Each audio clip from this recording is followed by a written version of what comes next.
Staff will present their report. The applicant will provide an overview of the project and answer questions from the governing body. Then there'll be public testimony. Testimony is in support of the project, neutral testimony, and then testimony in opposition to the project. Public testimony may be limited to 3 minutes. Exhibits must be numbered prior to testimony. Exhibits will be retained by the county. Testimony must be specific to the project and code compliance.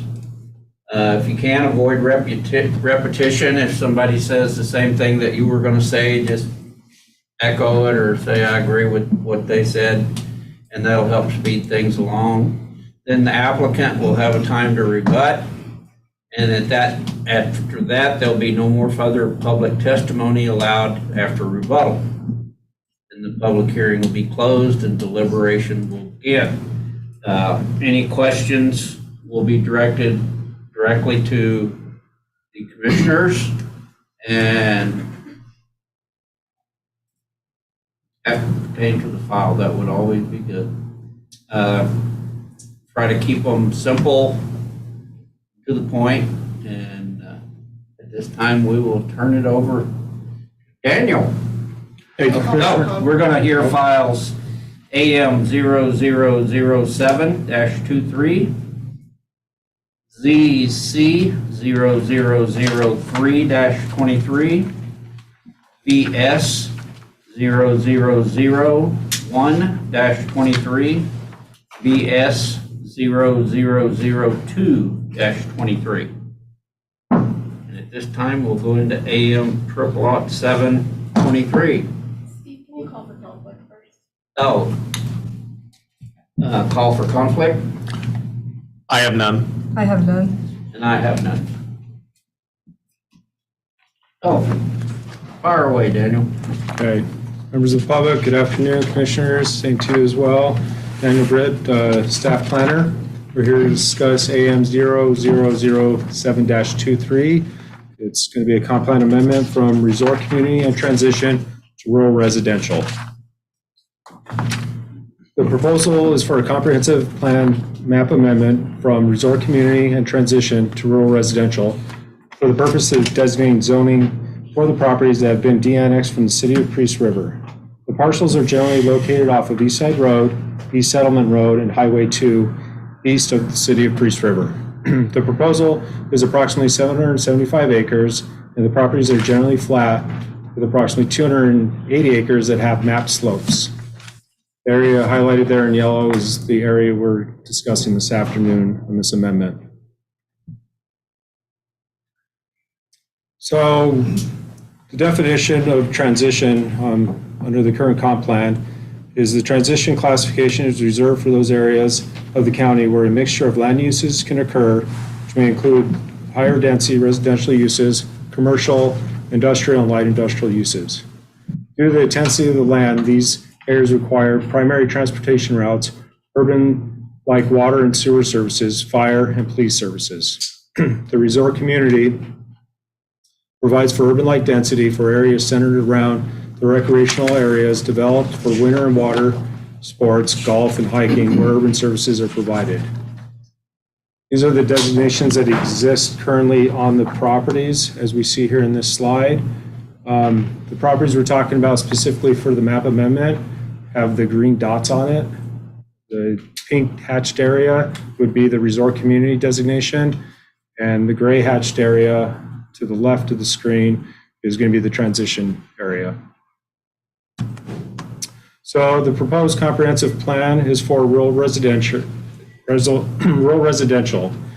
Comp plan views this as areas that provide residential development in areas where urban services are not available and slopes may vary up to 30%. These areas include hazard areas, critical wildlife habitats, where lower densities reduce potential to impacts to resources and exposure to loss of property or lives. Small-scale agricultural uses and residential developments are permitted. So background on this proposal, it's approximately 775 acres. Currently, there is no zoning available for this area. The land use designation, as discussed earlier, is resort community and transition. The access to these parcels are generally East Side Road, East Settlement Road, and Highway 2. The right-of-ways are either paved or gravel travel services. They're typically maintained by the state of Idaho or Bonner County Road and Bridge Department.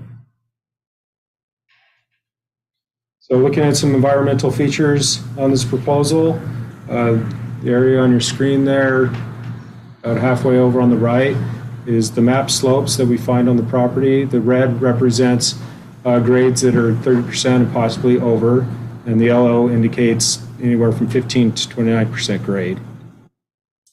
There are currently map wetlands on this proposal, and we see that here in this area in green. So these would be the map wetlands through here and up in this area.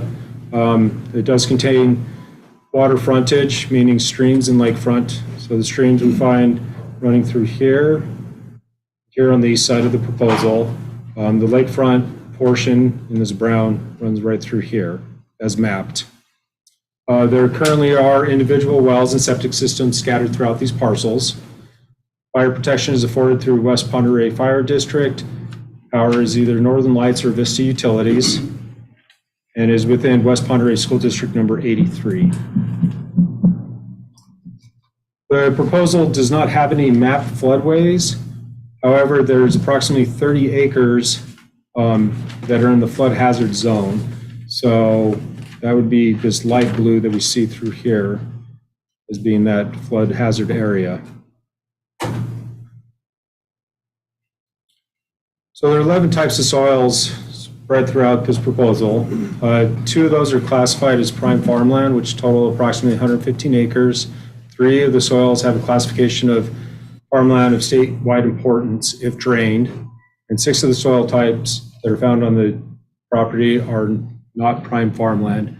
There's an extensive list inside the staff report in your binders this afternoon that covers the different soil types. These are the following agencies that were routed for comment on this proposal. The following agencies replied with no comment were Idaho Department of Environmental Quality, Idaho Department of Fish and Game, and Idaho Department of Lands. We did not receive any comment from any other agencies. Some public comments did come in. There was concerns over density, water, traffic and safety, wildlife, and noise. Those full comments are attached in your folders this afternoon as well. So this is taking a look at the current land use map for the area. Once again, the pink area is a resort community designation, and the transition is that gray hatched area on the left-hand side of the screen. So as we look at the proposal on the land, we find that there's not any urban-like densities currently on this proposal. Recreational activities are possible in this area. Urban services that are provided, part of urban services is we can't account for individual septic tanks and drain fields as being part of urban-like sewage treatment or water distribution. However, electrical, power, and telephone and road services can be considered urban services. Currently, there is not any high-density residential uses on this proposal. There's not any industrial or light industrial uses. There are primary transportation routes. There is no urban-like water and sewer. And there is fire and police services available under these designations. However, the proposal is for rural residential. In order to achieve that, urban services shall not be available. Slopes may vary up to 30%, include hazardous areas, critical wildlife habitat, lower densities, reduce potential impacts to resources and exposure to loss of property or lives. Small-scale agricultural uses and residential developments are permitted under this designation. This proposal is meeting all those criteria with the exception of maybe the critical wildlife habitat. Since we didn't receive any comment, we simply just don't know. Findings of facts have not changed since the time the staff report was prepared. If this were adopted today by the board, this is what the map would look like in the future. Everything you see outlined there on the screen would be that new rural residential designation. Staff finds that the request for the rural residential is consistent with Bonner County Revised Code and the comprehensive plan. The Planning Commission voted 5-2 in favor of recommending approval. That concludes my presentations. I can entertain any questions, commissioners. All right, property owners? We're not the applicant. Yeah, we're not really the Oh, the applicant. applicant? We're We're just the applicant. hanging out. Correct. So, yeah. No question?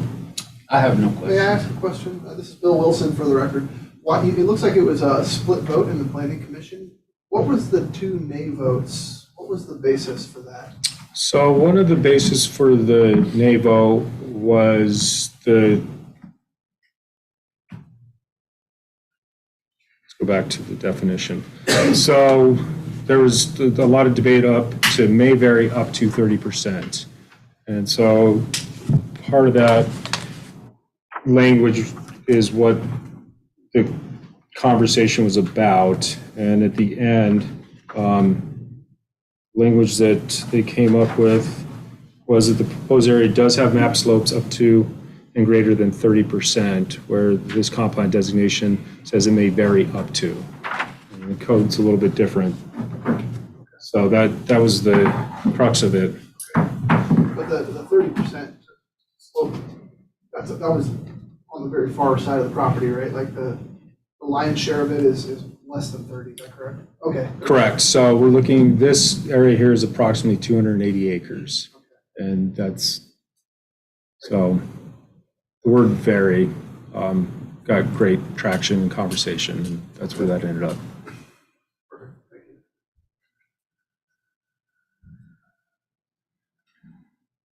Thank you. You're welcome. We have a public comment online. If you- Not yet. So applicant, have any questions other than Bill? We are the applicant. We are the That's applicant, so. about it.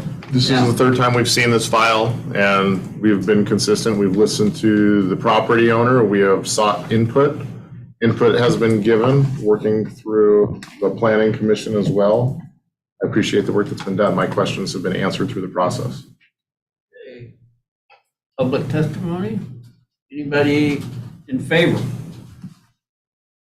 Reporting? Okay, neutral. We never have a neutral. Sometimes they say neutral, but they end up being one or the other. Anybody opposed? We have one online, I don't know. Okay, the one online, light her up. Him up. Them up. Wayne Martin. Wayne? Hello, Commissioners. Are you able to hear me? Yes. All right, thank you. For the record, my name is Wayne Martin. I do have a concern with this, and that's in regard to allowing development to take over all of that property. I know it was designed originally with Priest River. I was there when the planning department was hearing it. The area has a lot of wildlife that grazes on the property.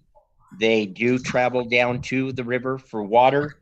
Habitat does include such things such as grazing, the transportation corridors that they use, areas for birthing, for mating. And I do have a concern if the county does take this over, that they're going to open it up to allowing it to fully be developed.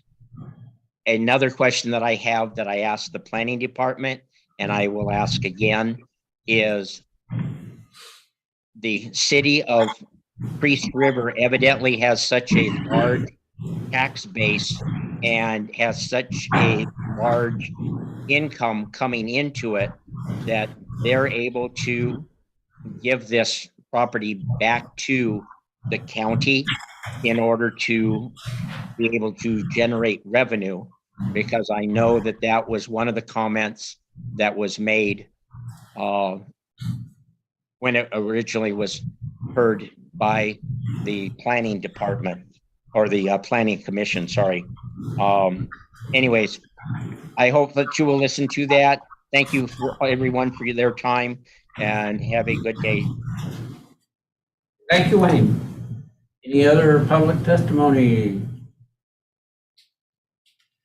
Nobody else online? Okay, discussion between the commissioners. I think I'm good, thank you. You're good? Yeah. I'm good. I'm good, Mr. Chairman. Okay. Applicant rebuttal, that'd be us, and so we're not rebutting us. So that'll go pretty quick. Call for a motion to approve or deny. Mr. Chairman, I move to approve this project file AM 0007-23 for a comprehensive plan map amendment from resort community and transition to rural residential, finding that it is in accord with the general and specific objectives of the Bonner County Comprehensive Plan and Bonner County Revised Code as enumerated in the following conclusions of law, and based upon the evidence submitted up to the time the staff report was prepared and testimony received at this hearing.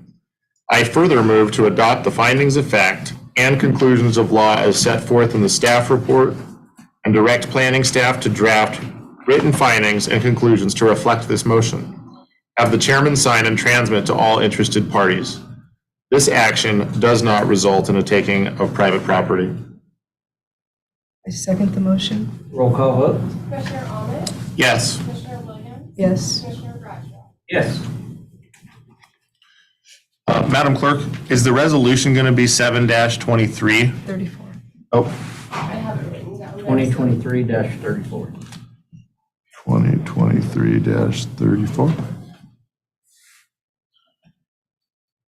Mr. Chairman, I move to approve the resolution 2023-34 amending the Bonner County project land use map. I second the motion. Roll call vote? Commissioner Ahmed, Yes. Commissioner Williams, Yes. Commissioner Bradshaw. Yes, ma'am. Okay, at this point, we will go on to the next file, which will be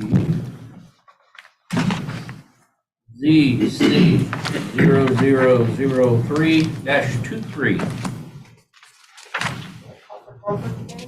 Conflict of interest? No, none, Mr. Chairman. None for me. Mr. Bradshaw has none. So, Mr. Britt. Thank you, Commissioner. Daniel Britt, planning staff for the record. We're here to discuss zone change 0003-23. This is for designating zoning of rural 5 and rural 10 for Bonner County. So Bonner County Revised Code 12216 states staff and the governing body shall review the particular facts and circumstances of each proposal submitted and shall determine whether there is adequate evidence that the proposal is in accordance with the general and the specific objectives of the comprehensive plan. Bonner County 12-320.1, the purpose statement of each zone and map designation set forth in the following section shall be used to guide the application of the zones and the designation to all lands in unincorporated Bonner County.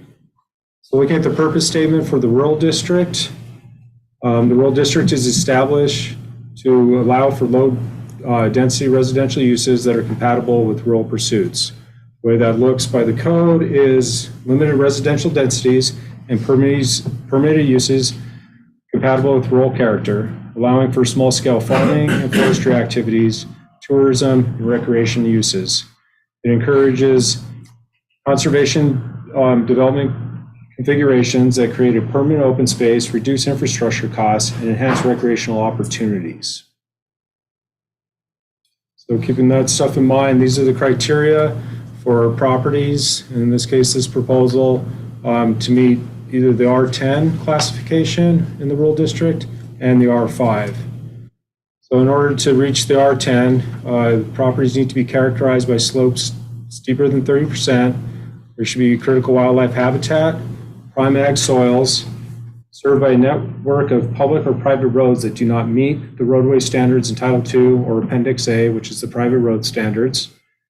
It's not within the floodway and containing limited access to public services. In order to achieve the Rule 5, properties need to be developed at or near one dwelling unit per 5-acre density and/or does not meet the criteria for the R10. So the properties that we're looking at this afternoon, they're highlighted in yellow. The proposal is approximately 875 acres of DNX property from the city of Priest River.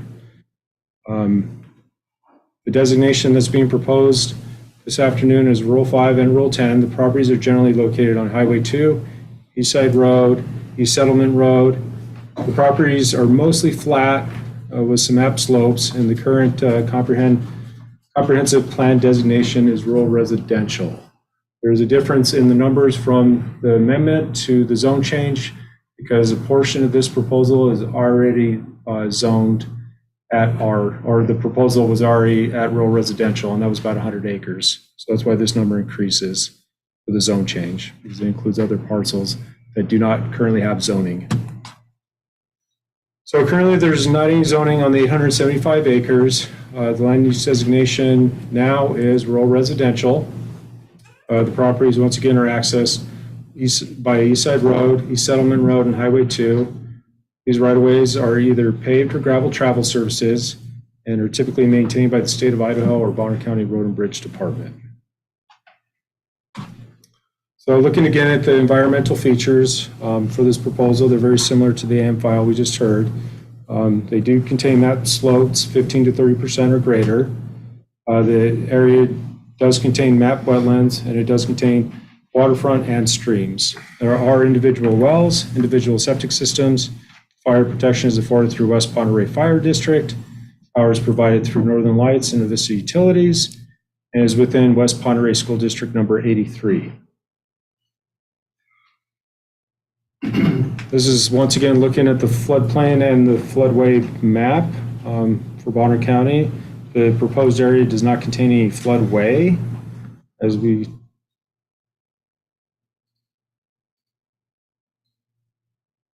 once again, this is the floodplain area or flood hazard area in this light blue.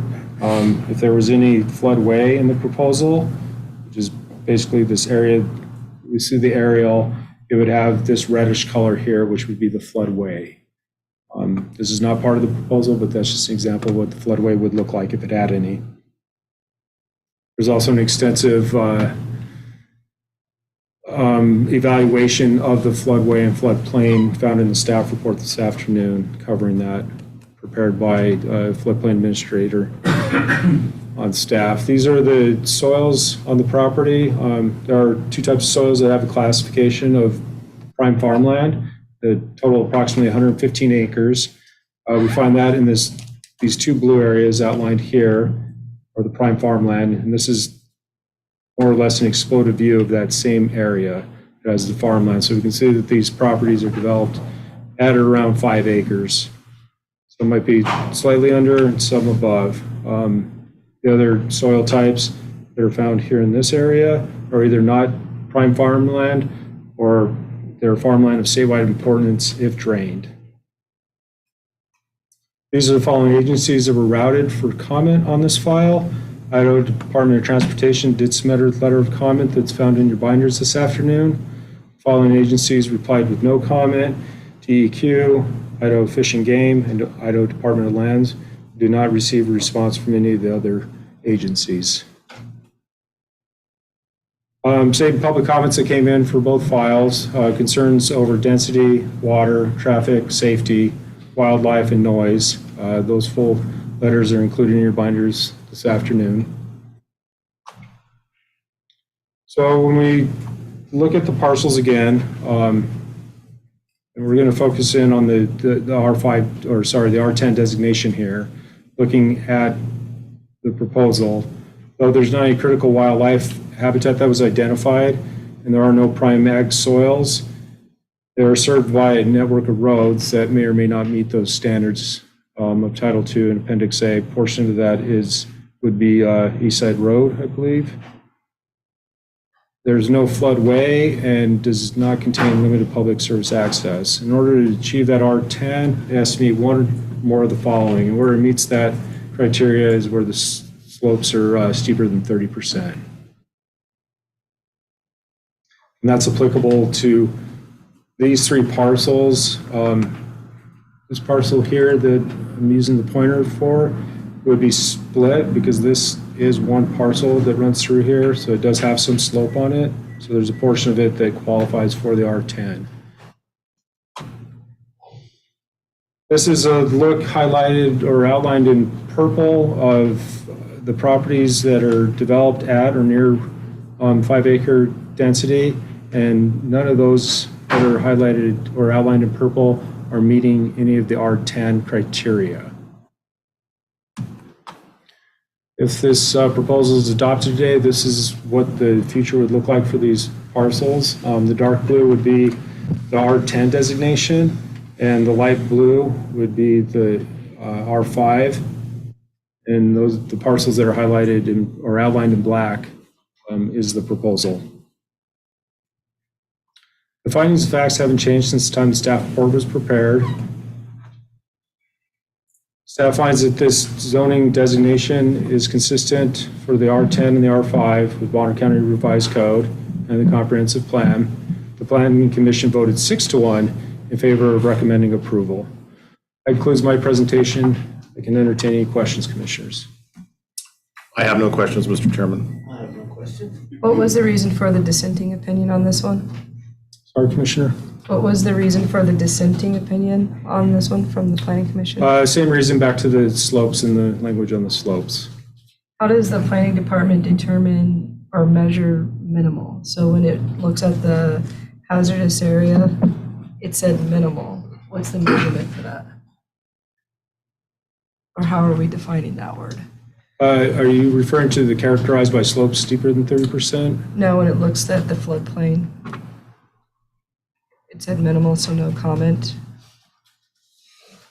Excuse me.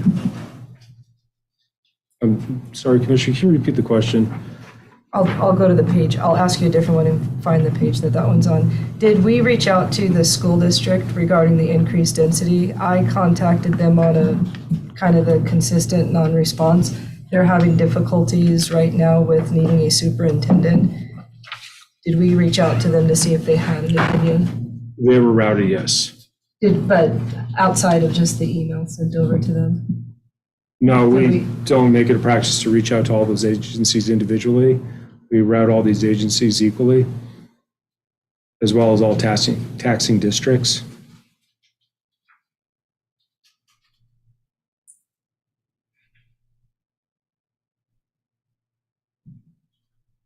Additionally, Commissioner, the proposal isn't a higher density than what was allowed there before. So when it was part of the city of Priest River, this was zoned R5.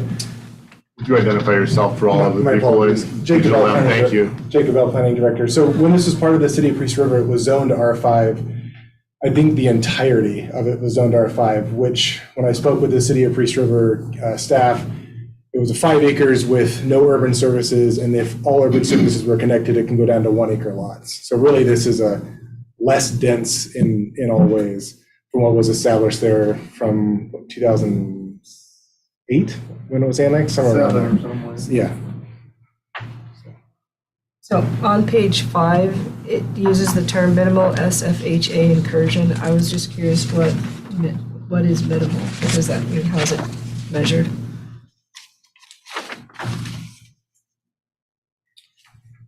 Commissioner, I didn't write this portion of the staff report. This is the review that was done by our floodplain administrator.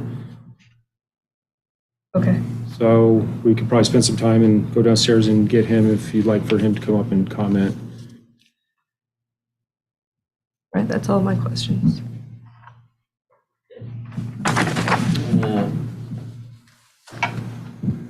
Applicant have any rebuttal to ourselves?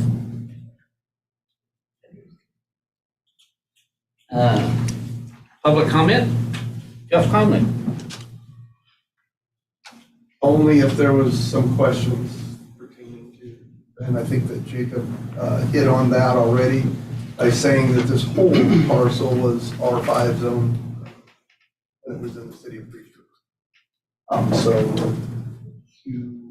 yeah, I think he covered that well. Did you go to the microphone? I'm just saying, no. You're good. In a fashion that took longer than I. John Connolly. Yeah, I'd just like to thank you for your time. We wholeheartedly agree with the way you guys came about the process of the decision. Any more in support of? We have one online. One online? We don't know how they stand? I don't know how they stand. Okay. Wayne Martin. Okay, Wayne, go ahead. Thank you, commissioners. For the record, Wayne Martin. I do have a question as to how the decision was made on that it is not critical wildlife habitat. We keep giving up and taking away habitat for the wildlife out here in Bonner County, which means that what property is around becomes more and more critical to the wildlife.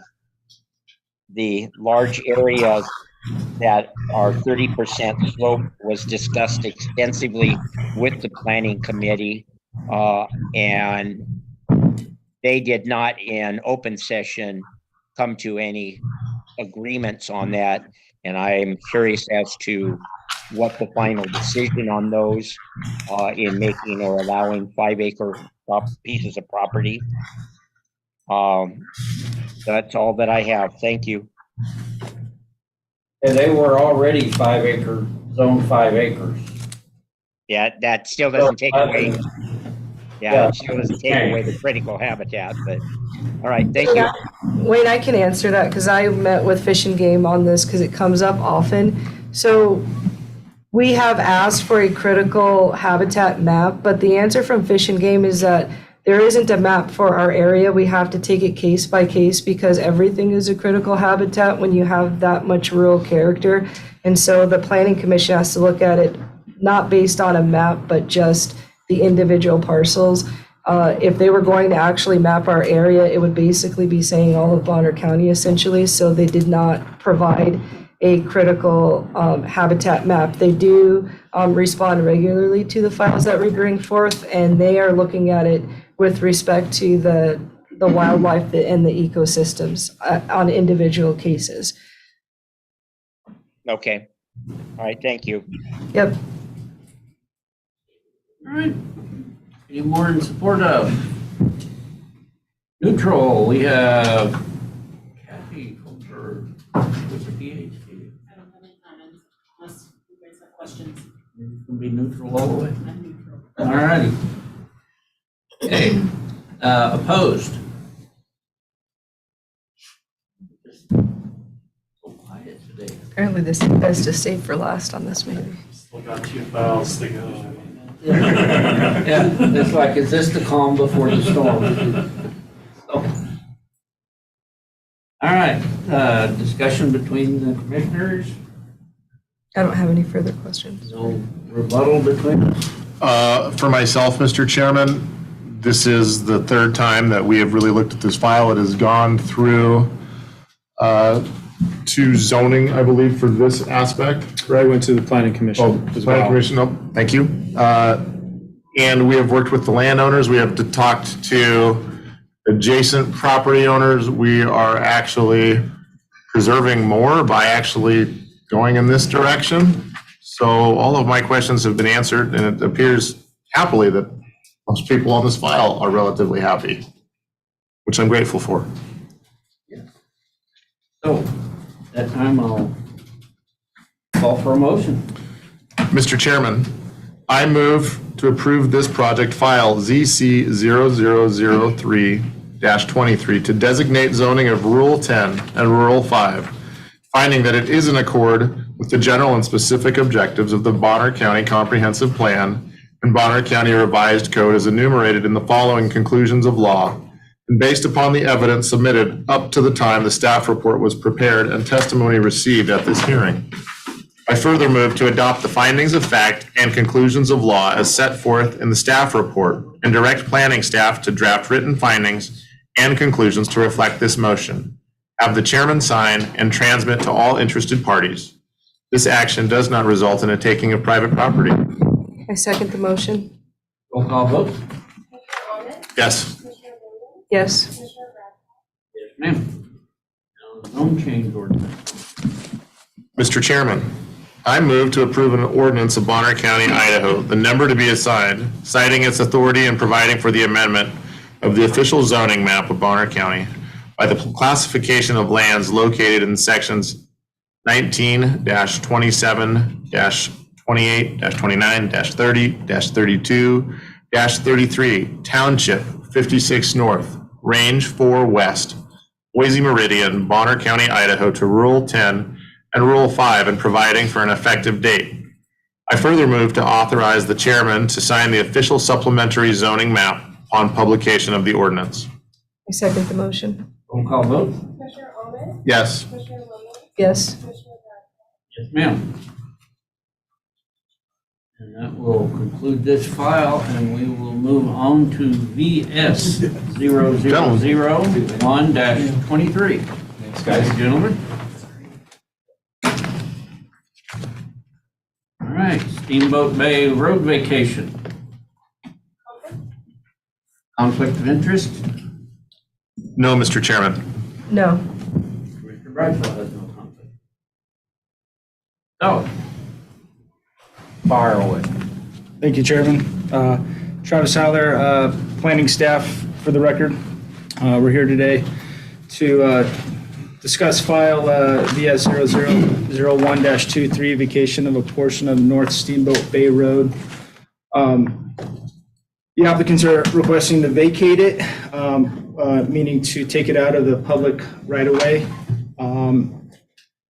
and no longer make it a public right-of-way. The file was routed, mailed to all properties within 300 feet on March 31st, and it was also published in the newspaper on those 3 days, consistent with Idaho State Code. The figure you see there on the right is kind of the overall idea of this project. What we're talking about today is the left-hand side. You can't see the text, it's too small, but that is the portion, the left-hand side one, that is being proposed to be vacated. That is approximately 0.1 miles in length. It runs across two parcels. Those are the RP numbers, and is it the Throp? Troop, thank you. I knew I was getting that wrong. Troop that own one of the parcels, and Harley and Lisa Douglas, Lisa Bonnet Douglas, are the applicants. So just kind of overview there. Access is through Highway 2 to Priest River, and then Highway 57. You continue through to Coolin, Kavanaugh Bay Road. From Kavanaugh Bay Road, you go approximately half a mile down Tanglefoot, turn left onto what is Two Crows Road, and then you can take a right onto the North Steamboat Bay Road. Say that 10 times fast. Those two parcels are served with the water, sewage, fire, and the sewer districts right there as outlined. So here's kind of a vicinity map, one on the left. So this is on the east side, the east side of Priest Lake. There's Kavanaugh Bay there. And then if we zoom in, the red kind of polygon outlines those two parcels that we're talking about today.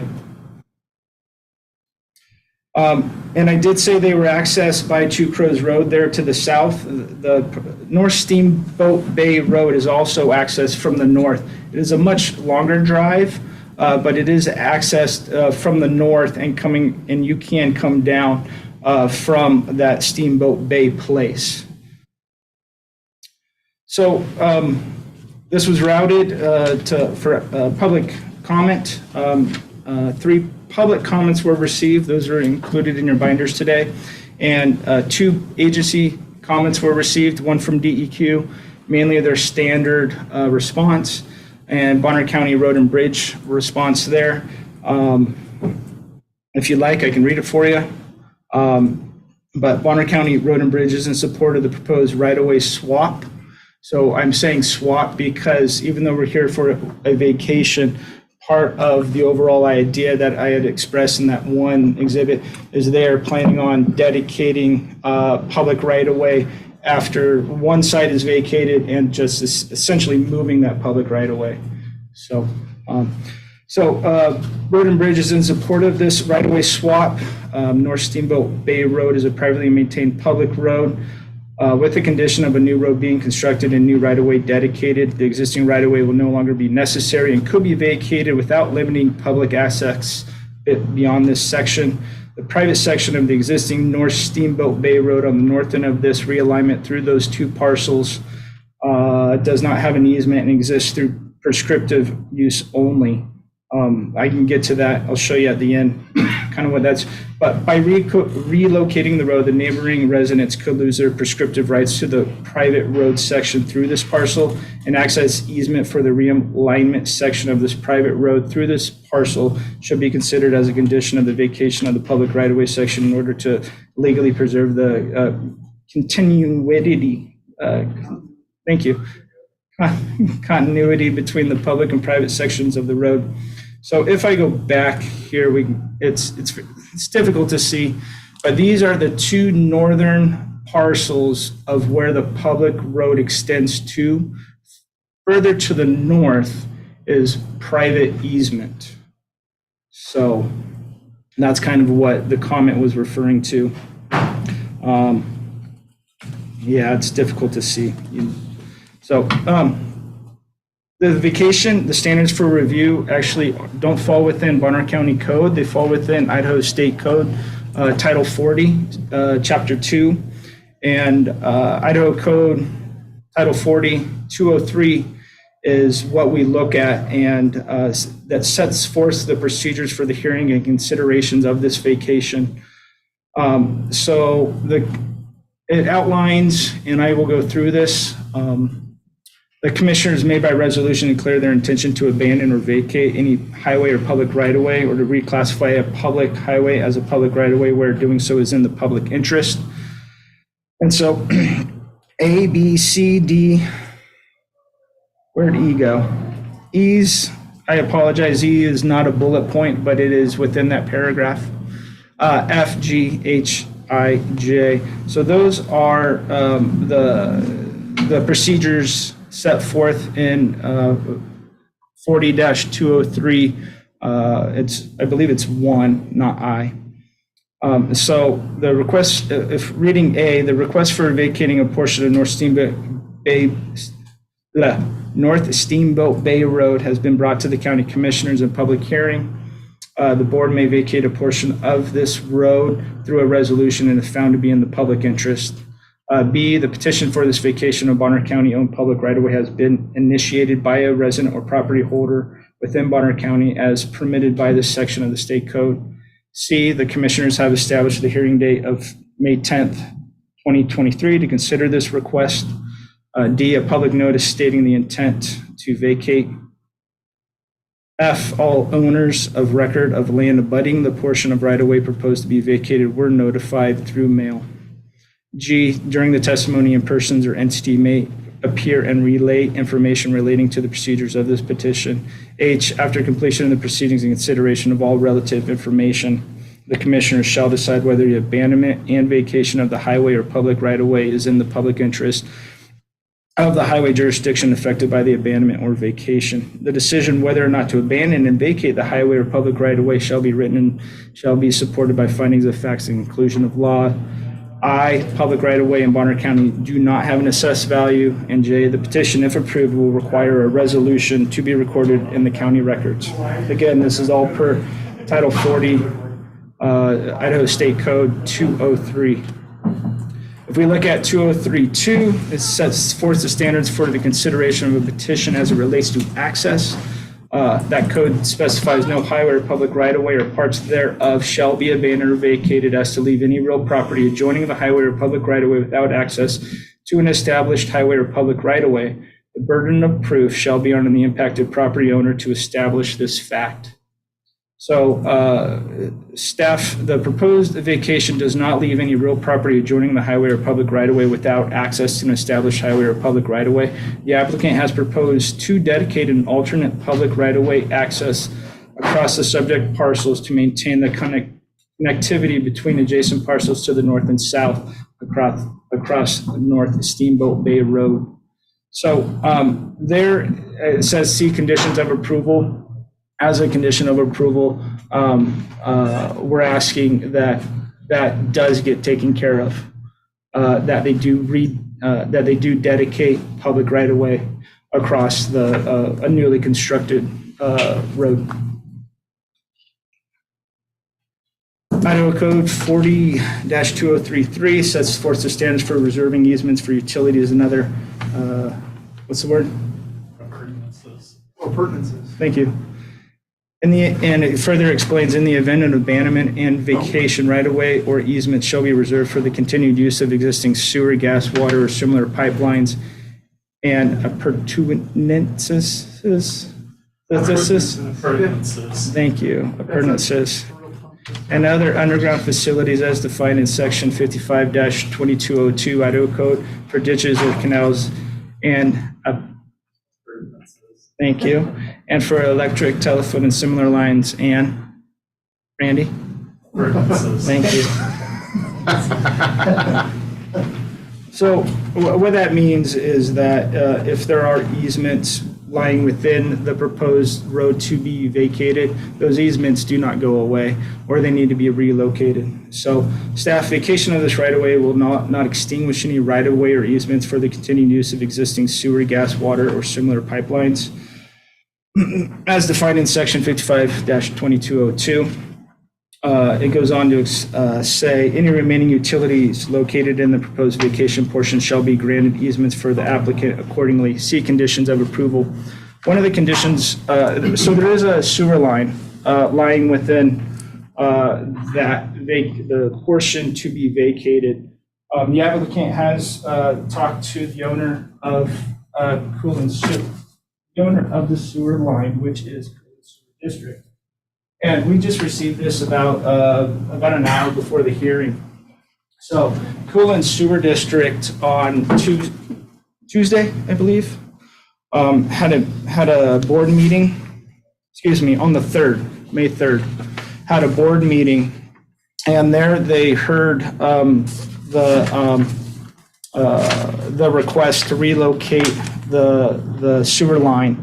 And this is a letter showing that they are in support of moving that line as long as, with the assumption that all parties involved will agree upon terms of financial obligation and new easement location. I did reach out to both property owners of both parcels. They both are in support of not only the rededication of dedicating public right-of-way, moving the easement, but also relocating the sewer line. So I think everything's, the intention is all there. So that's 2033. They're 2034 within Idaho State Code Title 40 sets forth the standards for abandonment and compensation for vacating a public right-of-way that has been accepted as part of a recorded platted subdivision. In summary, this was not part of a recorded platted subdivision. So this section of the state code is not applicable. 2035 sets forth the standards determining the public status and width of the right-of-way or highway proposed for vacation, providing evidence for the abandonment. It goes on to further say in any proceeding under this section, why does it say 203A? Idaho Code or any judicial proceeding determining the public status or width of a highway, public right-of-way, a highway or public right-of-way shall be deemed abandoned if the evidence shows. A, B, and C. A states that the said highway or public right-of-way was created solely for a particular type of common law dedication, such as a dedication based upon a plat or other document that was not recorded in the official records of an Idaho county. B, that said highway or public right-of-way is not located on land owned by the United States or the state of Idaho, nor on land entirely surrounded by land owned by the United States or the state of Idaho, nor does it provide the only means of access to any such public lands. And C, the said highway or public right-of-way has not been used by the public and has not been maintained at the expense of the public in at least 3 years during the previous 15 years. And 3, double I, said highway or right-of-way was never constructed and at least 20 years have elapsed since the common law dedication. Staff reviewing this standard, Steamboat Bay Road was dedicated to the public by the Diamond Match Company through a right-of-way deed, instrument number 43312, and recorded September 10th, 1952 in Book 83 of Deeds on page 645, Records of Bonner County. Right-of-way deed, instrument number 43312, calls out a strip of land 25 feet wide on each side. Their proposed portion to be vacated is currently being used by the public and is privately maintained. It is not located on land owned by the United States or the state of Idaho, nor is it the only means of access to such lands. Long-winded, but what that really is saying is that 2035 standard is met. 2036 sets forth the procedures for abandonment upon a formal determination by the commissioners pursuant to this section. Retaining the highway or public right-of-way for use by the public is not in the public interest. The right-of-way proposed for vacation is not being maintained by Bonner County. The right-of-way of the said highway or public right-of-way is not located on land owned by the United States nor the state of Idaho, nor on land entirely surrounded by land owned by the United States or the state of Idaho, nor does it provide the only means of access. Approval of this road vacation will leave any real property adjoining the highway or public right-of-way without access. Will not leave any real property adjoining the highway or public right-of-way without access to an established highway or public right-of-way. The applicant has proposed to dedicate a public right-of-way to continue access through the property and maintain connectivity of North Steamboat Bay Road. So it will continue through from the public up to into the private easement and continue all the way up. So that takes us through Title 40. Thank you for that. Finding of facts. Number 1, the applicant is requesting to vacate a portion of North Steamboat Bay Road, approximately a 1/10 of a mile in length, or total area approximately half an acre. It's a privately maintained and county-owned road. Number 2, the portion of North Steamboat Bay Road proposed to be vacated runs through those 2 parcels we talked about. Number 3, the applicant is proposing to dedicate an alternative right-of-way across the 2 parcels for the North Steamboat Bay Road to continue providing access to the lands located to the north and south of the area of the proposed vacation. The proposed new public right-of-way will lie to the east of the proposed road vacation. Appendix B shows that. Number 4, the proposed vacation will not leave any real property adjoining the right-of-way to be vacated without an access to an established highway or public right-of-way following the rededication of an alternative right-of-way on the subject parcels as described and depicted, again, in Appendix B. To the north of the subject parcels, those 2 RP numbers, North Steamboat Bay Road is a private easement. To the south of the subject parcels, again, the same RP numbers, North Steamboat Bay Road is a dedicated public right-of-way per said instrument as seen there. And an existing underground sewer falls within the proposed road vacation. The applicant is proposing to relocate this section of the underground sewer line. As said earlier, the Coolin Sewer District was notified of the proposed relocation of the sewer pipe. And that was written before we received this letter from Coolin Sewer District. So conclusion of laws is, we are getting in the habit of writing is or is not, or was not, as it is the commissioner's determination. But with a finding that kind of helps guide that, or at least trying to help with deciding that. So conclusion 1, this proposal was or was not reviewed for compliance with the vacation criterion standards set forth in Idaho Code 40-203. Finding this proposal was reviewed for and is found to be in compliance with the vacation criteria and standards set forth in Idaho Code Title 40, Chapter 2. titled Highways and Bridges General Provisions as established in the staff report analysis above. Conclusion 2, the abandonment of the public right-of-way is or is not in the public interest. Finding the right-of-way proposed for vacation is currently being privately maintained. This public right-of-way is not located on land owned by the United States or the state of Idaho, nor on land entirely surrounded by the United States or the state of Idaho, nor does it provide the only means of access to such public lands. Approval of this road vacation will not leave any real property adjoining the highway or public right-of-way without access to an established highway or public right-of-way. Approval of this proposal will vacate this portion of the right-of-way that currently has a structure encroaching upon it.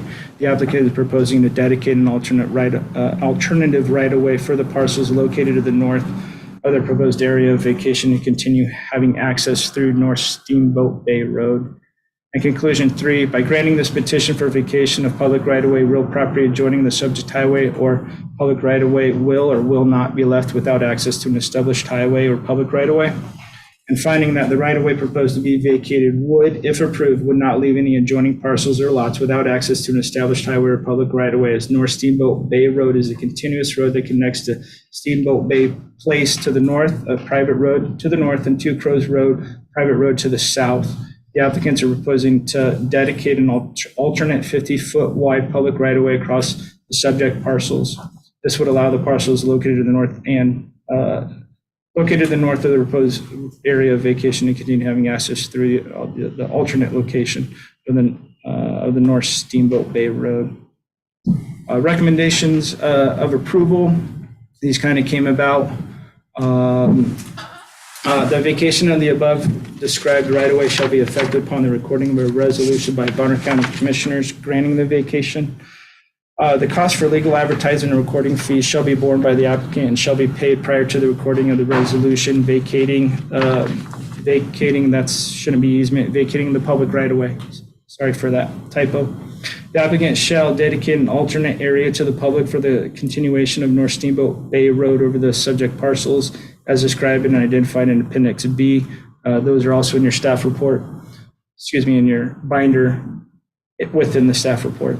The applicant shall apply for a boundary line adjustment or any other permits with the Bonner County Planning Department necessary to accomplish the adjustments of the boundaries of the subject parcels after the approval of this vacation request and to rededicate the alternate right-of-way as identified and described in appendices A and B of the staff report, again found in your binders. In the event of abandonment and vacation right-of-way or easement shall be reserved for the continued use of existing sewer, gas, water, or similar pipelines. As said earlier, Coolant Sewer District is on board, and so are the applicants for relocating the sewer line to the new proposed location of North Steamboat Bay Road. I'm sorry, that was a mouthful. I just thought it best to read it instead of trying to paraphrase and whatnot. So these are the two photos. The one to the right is that exhibit from the applicant that is showing the one on the left to be vacated with the new proposed public right-of-way to be dedicated on the right-hand side. The aerial photo you see there, the close-up aerial, shows the, it's a little bit difficult. The GIS does their, the line work. In this case, the public right-of-way or property lines in yellow. I apologize, they're kind of difficult to see. The white line is is just to the east of where the public right-of-way is drawn in, but you can see that neither the white line or the yellow line work goes within the proper travel way. The new dedicated public right-of-way is that new constructed road going through those properties to the north. And as you can see it lines up with the exhibit, is they start there at the bottom of the property, it connects in and it continues north. So if that's unclear, I can try to explain better, but I wanted to kind of show that there is a new road there. And so the project overall, even though this is for a road vacation, condition of approval is for the dedicating a new public right-of-way, and the road's are already in. So that's kind of the point there. That was actually my only question, was what's the timeline? Because the verbiage doesn't give a timeline. Right. So I wanted to make sure once you vacate that there was access. So that answered it. Thank you. Okay. Public comment? Applicant?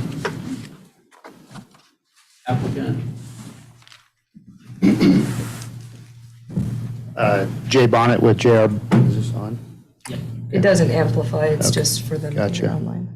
Jay Bonnet with JR Bonnet Engineering, working with the owners, helping with the vacation and dedication of the right-of-way.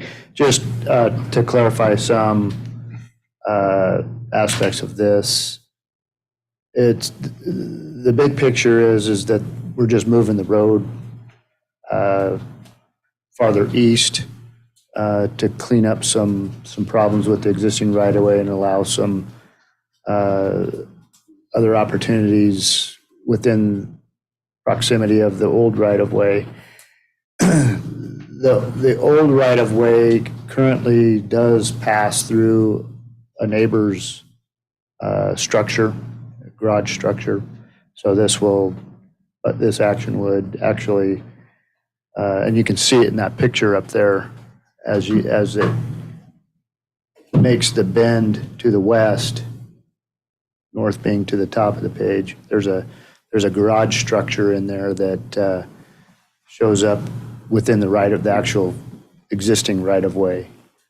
So moving this roadway to the east puts that building outside of the right-of-way, so that's a plus. Also, the existing road system up there is primitive at best. It's truly not a maintained road, so to speak. It's everybody kind of contributes as it passes through their property. This right-of-way has been around for some 70 years, but really there isn't much road in it, or has there ever been any road in it? This stretch of road that does lie within it might run about a quarter of a mile long. So it's a small portion of the actual right-of-way that is there. The road is built. I have some photos that I did send Travis. It didn't show up in the presentation, but I do have some photos, and I wasn't quite sure, Mr. Chairman, what you meant by numbering those exhibits, if we wanted to submit some exhibits, but we do have some photos, and I believe Travis does have them in his too. He received them of the completed road. So just to put everybody's mind at ease that the road is in, it's being used. And so if anybody has any questions, I'm here to answer them. Thank you.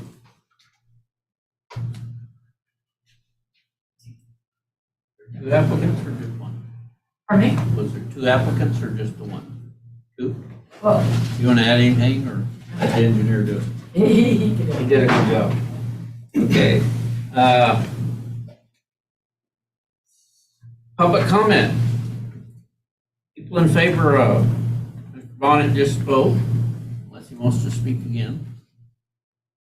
Lisa Douglas, Yes. you're just in favor of. Oh, no, I don't want to speak. Okay. Harley Douglas want to speak? favor of it. Oh, I'm in favor of it too. Okay, Randy Stoltz, neutrals. I've got nothing to add. Okay, anybody online? Yeah. Okay. Favor, neutral, or opposed? Thank you, Commissioners. Wayne Martin for the record. So if I heard correctly, and that may have answered my question, the road is already in and the applicants paid for that road, not the county? Correct. Be my first question. The second question is the sewer line being moved and possibly any other utilities that are not known at this time. That cost is going to be the responsibility of the property owners, or is that going to fall on the county? No, that falls on the property owners. Okay. And I'm assuming the road was the property owners also that took care of that. Correct. All right, thank you. Thank you. Anybody else? Proud today. Y'all are awesome. All right, discussion between the commissioners. Travis answered my question, so I'm good. Okay. No rebuttal from anybody? We want to rebut each other? Okay. All right, we'll close the public testimony, deliberation. Anything you want to talk about? You got some rebuttal there, Travis? No, I just Okay, preparing. all right. Yeah, this is pretty cut or dry. I'll call for a motion. I'm going to ask Bill a real quick question. In the motion, it has in parentheses, commissioners to state the conclusions of law that meet the project. Should they just say include items 1, 2, and 3 read into the record, rather than read all 3 of them in there? Say that again, you're asking about the conditions? No, it says commissioners to state the conclusions of law that the project meets. There was item 1, item 2, Right, so and this item is- 3. What he's asking. This you. is basically what Travis was driving at, Yeah. where we're no longer, we're asking you guys to actually pick one as opposed to being offered that by staff. So if you guys agree that it does meet those standards, then just say so. Like as in, this is a kind of a refreshing one of these because it's not being contested. So I think that the answer is apparent on the face, but you guys get to make that decision as opposed to being offered it up at the first instance. All right. So, entertain a motion. I move to approve this petition, file VS 0001-23, to vacate a portion of North Steamboat Bay Road as identified in Appendix A of the staff report, finding that it is in accord with Idaho Code 40-203 as enumerated in the following conclusions of law. Conclusion 1, the proposal was reviewed for compliance with vacation. Conclusion 2, the abandonment of the public right-of-way is in the public's best interest. Conclusion 3, by granting the petition for vacation of public right-of-way, real property adjoining the subject highway or public right-of-way will not be left without access to an established highway or public right-of-way. Based upon the evidence submitted up to the time when the staff report was prepared and testimony received at this hearing, I further move to adopt the findings of facts as stated in the staff report and the conclusions of law as stated in this hearing, and direct the planning staff to draft written findings of facts and conclusions of law to reflect this motion and transmit it to all interested parties. The action that could be taken to obtain the vacation is to complete the conditions of approval as adopted. This action does not result in a taking of private property. Mr. Chairman, I second the motion. Roll call vote. Commissioner Ahmed? Yes. Commissioner Williams? Yes? Commissioner Bradshaw? Yes, ma'am. All right. 35, vacating a portion of, yeah. I move to approve Resolution 35, vacating a portion of North Steamboat Bay Road as described and identified in Appendix A of this staff report. Mr. Chairman, I second the motion. Okay, roll call vote. Commissioner Ahmed? Yes. Commissioner Williams? Yes? Commissioner Bradshaw? Ma'am. That will conclude this file, and we will move on to file VS 0002-23.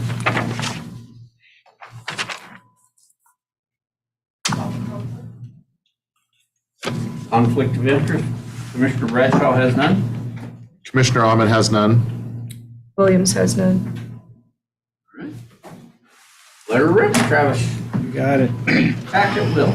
I'll try to be just as boring as I was on the previous file. Travis Haller, planning staff for the record. We're here for VS 0002-23 Kelso Woods Drive. This is a petition to validate a public right-of-way, meaning that we're here to determine whether it is a public right-of-way or not, pursuant to Idaho Code 40-203A. Again, Bonner County Code does not refer to validation. It comes from state code. So again, we have the exhibit off to the right there. The petition is asking for validation all the way from Kelso Lake Road down there at the south and traveling all the way up north to that's a quarter section line. So that is the survey that was provided. Again, everybody within 300 feet of the road in question was mailed March 27th of this year, and again, published in the newspaper on those days. The site location, we're talking about Kelso Woods Drive. It is off of Kelso Lake Road. You see off to the left there, that is Lake Pend Oreille. That is Highway 95. The red arrow on the left showing there is pointing to the start of Kelso Woods Drive off of Kelso Lake Road. And a zoomed in aerial on the right-hand side there. The arrows are pointing to, we can call it the terminus points. And so everything within those two arrows is what we are here to discuss today for the validation. The proposed length of road to be, validated, not vacated, is roughly 2,261 feet. The right-of-way width is 60 feet. The total area is roughly 3.11 acres, and the access, as I stated before. So you can see in green there, that is, again, what we're talking about. So agency routing and comments. The application is routed to agencies there on March 27th, 2023. Following agencies replied no comment, the Idaho Department of Fish and Game, IDL, ITD, and Panhandle Health District. The following agents did reply with a comment: Bonner County Road and Bridge. Bonner County Road and Bridge Department is in support of this validation of Kelso Woods Drive as a public right-of-way. The documentation for the establishment of the road is not clear as to whether or not the right-of-way was intended to be public, but my interpretation was that it was likely to be public, and a validation by the Board of County Commissioners would settle this issue. Our department has done research similar to the applicant and the surveyors on this road in the past and came to the conclusion that it was likely public, and have since shown it as a public road on the county GIS and issued encroachment permits as well. Issued encroachment permits as if it were a public right-of-way. It is my understanding and experience that oftentimes older documents pertaining to Kelso Woods Drive appear, in my opinion, to fall into this category. However, there are exceptions to every rule, leaving this issue open for debate. Again, this is Bonner County Road and Bridge staff Matt Mulder comment. If the road is not found to be public, it leaves other clearly dedicated public right-of-ways, the ones to the north there, i.e. Smokewood Drive, beyond this section in question as islands of their own without a public connection to the rest of the public road network, which is problematic in terms of how a public road is accessed without a public route to connect to it. Bonner County Road and Bridge Director Jason Top is here to answer any questions or to expand on that if you guys would like. Again, Now? or- no, I just Okay. want to make it clear that he's, Okay. yeah, you know. I will be looking for that Yeah. expansion You to got be exceedingly clear. Thank you. You're welcome. So again, the standards of review fall within State Code Title 40, Chapter 2, 203A to be exact. The following facts relative to the standards of review. Number one of these conditions must exist. If through omission or deficit, doubt exists as to the legal establishment or evidence of establishment of a highway or public right-of-way. B, if the location of a highway or public right-of-way cannot be accurately determined due to numerous alterations of the highway or public right-of-way, a defective survey or of the highway, public right-of-way, or adjacent property, or loss of destruction of the original survey of the highway or public right-of-way. Or C, if the highway or public right-of-way as traveled and used does not generally conform to the location of a highway or public right-of-way described on the official highway system map or in the public interest. So if one of these conditions exists, we normally route it for validation. The applicant responded at least 3 recorded documents, including one dating back to 1984. It shows it as a public right-of-way. Other documents, including neighboring comments, maintain it as a 60-foot easement and not a public right-of-way. Staff said that the condition rendering the subject right-of-way eligible for validation is that doubt does exist as to the legal establishment on evidence of establishment of a highway or public right-of-way. Therefore, this condition is met. It's a little small, I apologize. But number 2, if proceedings for validation of a highway or public right-of-way are initiated, the commissioner shall follow the procedure set forth in section 40-203 Idaho Code and shall, A, if the commissioners deem it necessary, cause the highway or public right-of-way to be surveyed. Again, you guys have that option. Staff says the applicant has provided a survey and legal description of an area to be validated. The survey dated October 11th, 2022 has been prepared by an Idaho licensed surveyor, Joel Andring, and the legal description of the proposed area validation dated March 2nd, 2023 has been prepared by Spencer McCutcheon, an Idaho licensed surveyor. B, cause a report to be prepared, including consideration of any survey and other information required by the commissioners. The staff report lists all recorded documents pertinent to Kelso Woods Drive as provided by the applicant, including the most recent survey of Kelso Woods Drive dated October 11th, 2022. C, establish a hearing date on the proceedings for validation. We have done that. The hearing is today. D, cause notice of the proceedings to be provided in the same manner as for abandonment and vacation proceedings. The notice for this hearing was provided to adjacent landowners and the public in the same manner as for vacation abandonment requests pursuant to Idaho Code Section 40-203. And E, at the hearing, the commissioners shall consider all information relating to the proceedings and shall accept testimony from persons having any interest in the proposed validation. So just to recap there before I go to 3, those are the commissioners shall follow the proceedings set forth, but if the commissioners determine it necessary, you can have it to be surveyed by a third party if you so wish. B, cause a report to be repaired, including further documentation other than is specified or shown here if you think it so exists. So I just wanted to make that clear. If we go back to the standards of review, 40-203A, subsection 3, upon completion of the proceedings, the commissioner shall determine whether validation of a highway or public right-of-way is in the public interest and shall enter an order validating the highway or public right-of-way as public or declaring it not to be public. Number 4, for any such decision, any resident or property holder within a county or highway district, including the state of Idaho or any of its subdivisions or any agency of the federal government may appeal to the district court of the county in which the highway or public right-of-way is located pursuant to section 40-208 Idaho Code. Number 5, when a board of commissioners validates a highway or public right-of-way, shall cause the order validating the highway or public right-of-way, and if surveyed, cause a survey to be recorded in the county records and shall amend the official highway system map of the respective county or highway district. So a recorded survey dated October of last year, prepared and stamped by Joel Andring, an Idaho licensed professional land surveyor, as well as legal description of the proposed area of validation, prepared and stamped by Spencer McCutcheon, an Idaho licensed professional land surveyor, has been submitted by the applicant. The recorded survey instrument number 1012812, however, does not indicate the status of the road at the moment, private or public. See potential conditions of approval. And number 6, the commissioner shall proceed to determine and provide just compensation for the removal of any structure that prior to creation of the highway or public right-of-way encroached upon a highway or public right-of-way that is the subject of a validation proceeding, or if such is not practical, the commissioners may acquire property to alter the highway or public right-of-way being validated. There are no structures that are located within the portion of Kelso Woods Drive that we're here to validate. So 6 really doesn't apply.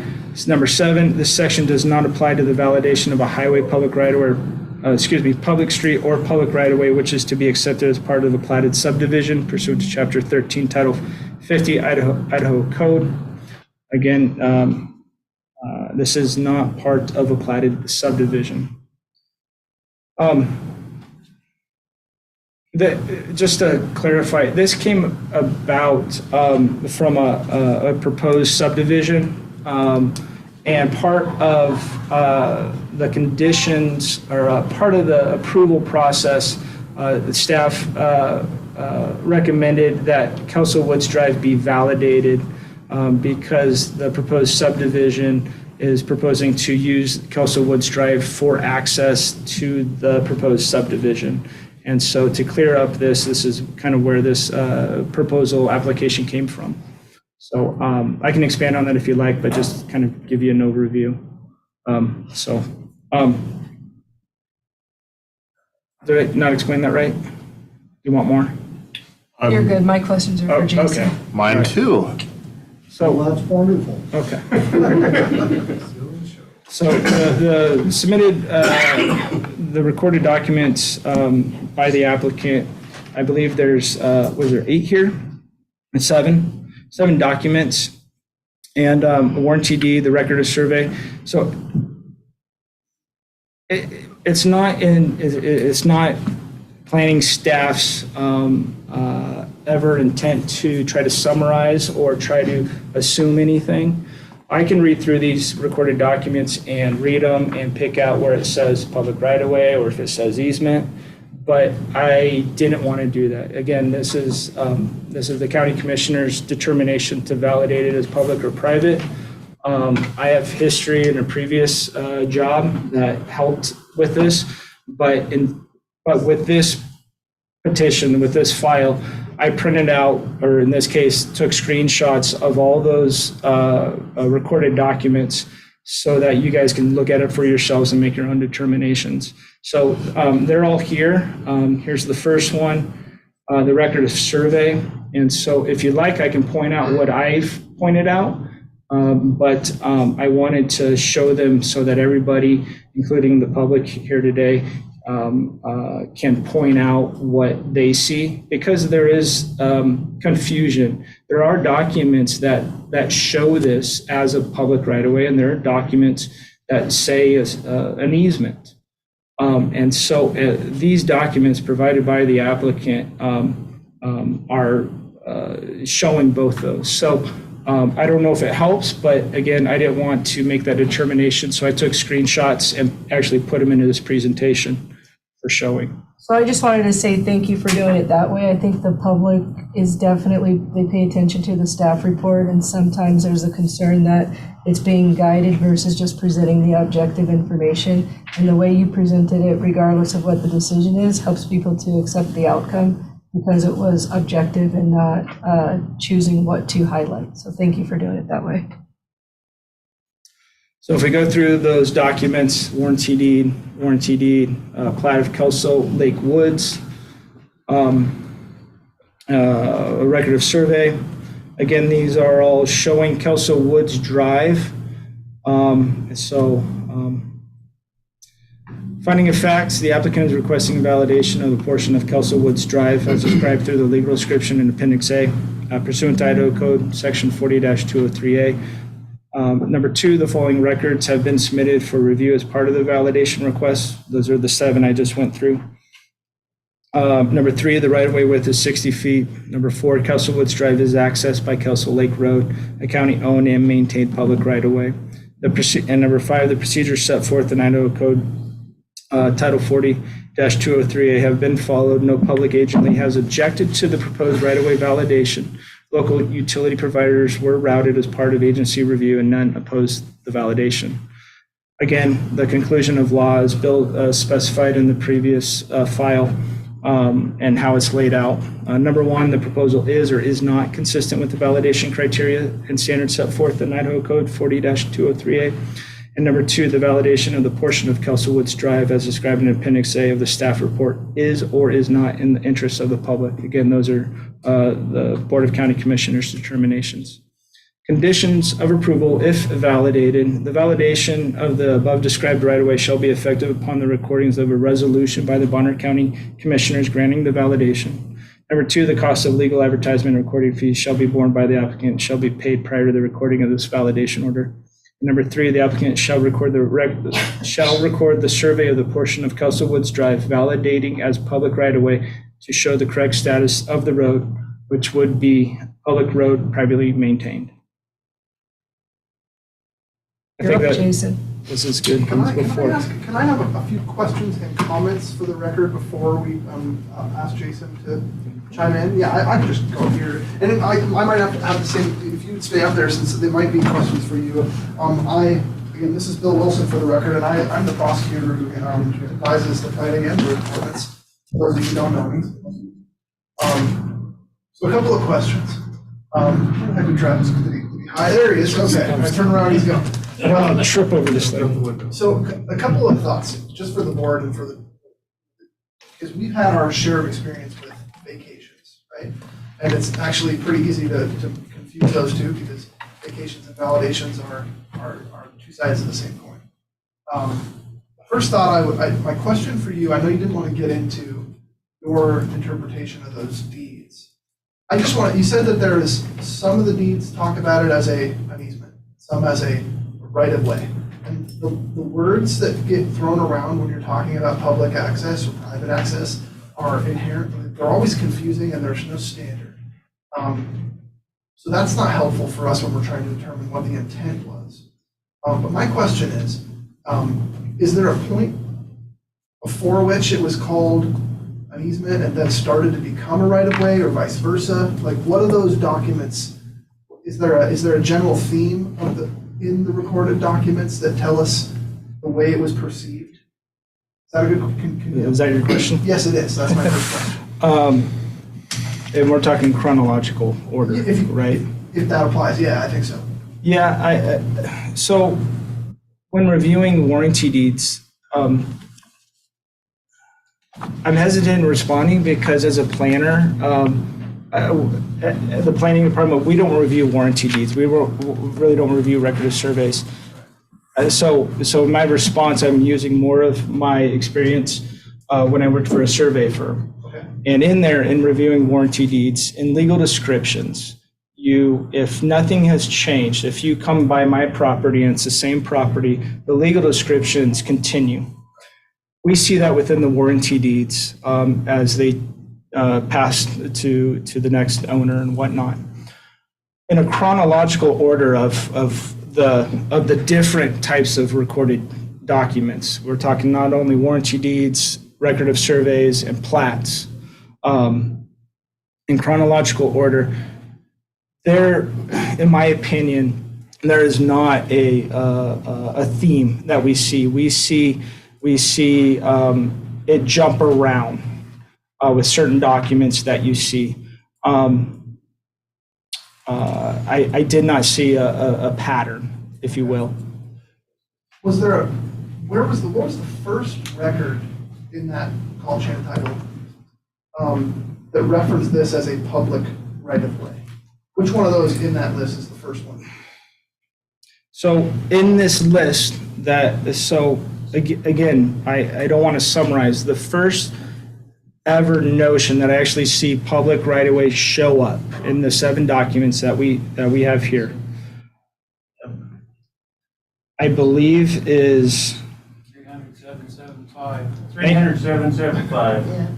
It sounds like I think we got some other people that could probably explain that. Just a little bit. So I also didn't want to highlight, again, but I believe, as the public is stating, Kelso Lake Woods. And so that's a plat? So that is a plat that is adjacent or is accessed by Kelso Woods Drive, but a plat is one of the highest levels of official documents that you can get in the survey. And with a plat, you can actually dedicate land. The problem with this plat is not over the Kelso Woods Drive that we are here to discuss. But in general terms, meaning that regardless of what this plat says, it can only dedicate land within the ownership that it is portraying. Okay. But if you look at this, it does talk about this road being a 60-foot right-of-way. It gives a deed number. You're looking for a thread to let you come to the conclusion, and But if there it's isn't, not- in this particular case, that's not what it is. Yeah, kind of. So and I'm here to listen and see what the public has to say on this as well. But in my review of this, and I'm not a planner, I'm an attorney, but I definitely defer to these guys sometimes, many times. In order to, the validation process is not like a fiat way for the board to create a right for the public. It's a recognition of a right that's already been developed somehow. So otherwise, another way to say that is it's not eminent domain, right? So if there's a truly private road, we can't use the validation process to then deem it public you have to have a legal basis for that. And as I was looking at these documents, the first place that I see this identified as a public right-of-way seems to be on a plat that may not, where the people submitting that plat, at least from my perspective, it doesn't look like they would have had the right to designate it as such. The road itself looks like it's outside of the boundaries of the platted area, so it's still on the map, but it's not clear to me that they would have had the right to dedicate that. And so That's the I'm problem thinking- with our recording process, is if it looks on the face of it, you can do it.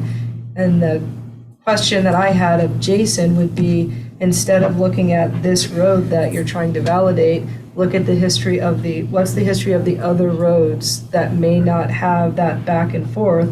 Because the argument that Road and Bridge makes is that if you don't validate it, then it messes up everything Yeah, else. I respectfully disagree with Matt on that one. So, although it does sound like there's a history there where we have recognized this as public and therefore giving encroachment permits on that basis. The county's convenience is not a legitimate reason to validate a road. The road is either public or it's not, based on dedication or the sufficient public usage and maintenance of that road.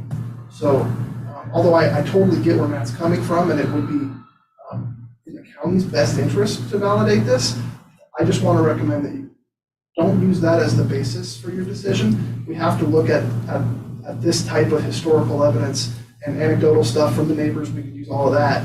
But I would disagree with Matt on the criteria for recommending approval if it's only about convenience. I'm not saying on convenience, I'm saying what are the other roads and what is their history? Because he makes reference to whether or not they were rights of way on the other roads. And so what's the history surround, because this seems like it's in the mix of that. I'm not saying the convenience of the. Well, I'm still on the floor. I'm sure lots of people. Oh, well, wait, I'd love to ask you a question before you leave the microphone, Yeah. please. We have a letter in the file dated February 5th, 2002 from your office His dad. and his dad, that's correct, for public aware. Is there anything that your office has published since this letter dated February 5th, 2002 that changes the legal advice or the position of, at that time, John R. Top Deputy Prosecuting Attorney? Is there anything been published up to date? Nothing that I'm aware of, right? So, I mean, again. Thank you. We need to have, part of this hearing is to see if there's been any material change in the nature of the road or the usage since that time. That's just an opinion. It doesn't mean that it's sacrosanct, but it is persuasive authority that the county's already looked at this once and determined that we don't have interest in that portion of the road. Thank you. Swati's in the back. Okay, sorry, I will. The more planning department expertise. Swati from the planning department. Commissioners may want to consider another instrument before this one that mentions it as a 60 feet easement being granted on top of a long-standing road, together with an easement over 60 feet road right-of-way. It doesn't call it public or private, it calls it a right-of-way though. And that instrument number is 292491. So do we have? But it's not, Ms. Swati, but it's not clear that. It doesn't say public or private. So it just says, right, so hot or cold. But there were, so the Bonner County Road and Bridge Department says that the older documents that called something a right-of-way, they generally meant public right-of-way. But that's not my opinion. So that's clear as mud for me. And then Commissioner Williams, to answer your question, you're talking about the neighboring roads. Even though we're not here to discuss the neighboring roads, the Kelso Lake Woods plat, this plat, the roads within this subdivision, it's stated right in here. The right-of-way easement shown on this plat are non-exclusive and are hereby reserved for roadways and utilities. Said rights of ways shall be hereby dedicated to the public. So it's my understanding that the roads within Kelso Lake Woods subdivision are public. And I think that's what Matt Mulder was getting at is this is only accessed by Kelso Woods Drive off of Kelso Lake Road. And if this weren't validated as a public right-of-way, it would leave some, I don't want to paraphrase That's not correct. Matt's words, but he goes to say, he says, if the road is not found to be public, it leaves other clearly dedicated public right-of-ways, Smokewood Drive, beyond this section in question as islands. And so that would be the island, I believe he's referring to, on their own without a public connection to the rest of the public road network. So, and then we all know Kelso Lake Road is a public county maintained road. So I just wanted to answer that. No, because that's a good response, but then I have follow-up then. Yeah. So can you say what is the benefit? What is the negative? Because this is still clear as mud, and it's just making a decision. So, because it's not a straight, here's the path of what to do with this. Because, so what is the negative outcome to the public or the community for not validating this road? And then what's the benefit that you're getting? And I know I'm not asking you what would you choose, but so that we can clearly see the downside of not validating or validating it. There isn't one? Well, in the public interest, right? And that's up to the county commissioners. So I think other than the obvious of having public being able to access it, I would leave that up to you. Yeah. Well, the one plat that designated it as a public right-of-way would only have authority to designate the part within that plat. Right, you don't know That any, was you their can't. authority That's for there. Then that beyond that is already a public right-of-way, is that correct? correct. No, That's the question. it's not. That's what Well, we're. no, if I'm understanding you right, you're talking about, yeah, they can't dedicate public, but beyond that, which is Kelso Lake Wood, according to reading that first statement, that the roads within Kelso Lake Wood, according to this, shall be Yeah. dedicated to the public. Right, it's within Beyond. their authority, their little boundaries. Correct. But that's not the property that we're referencing. That is not, that this plat, Kelso Lake Wood, refers to the bold outline, and our validation that the applicant is seeking is from everything outside, which would be this section of road down to Kelso Lake Road. So it So seems the that, piece between that plat and Kelso Lake Road. Correct. So this owner is Kelly. So if we go back to, so we go to the first instrument, this is, hang on here.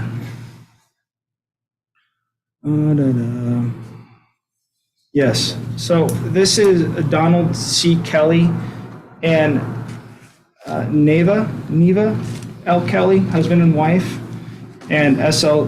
Widener and Patricia Widener, husband and wife. The grantors hereby grant unto the Wideners. And so this was done in 1984, I believe. And so if we look at the plat of Kelso Woods, Kelso Lake Woods, this was recorded. I'm just trying to give you context that so if we consider this to be D. Kelly, to be the same D. Kelly here, Donald Kelly, you can read what the legal description is for yourself. The east half of the northeast quarter of section 21, together with a 60-foot easement for the purpose of ingressing ingress and utilities over and under and across presently long-standing road along the east boundary of the west half of the northeast quarter of section 21, extending northward. So, again, so It looks easement. what, I'll step down, I'll let, yeah. I would, is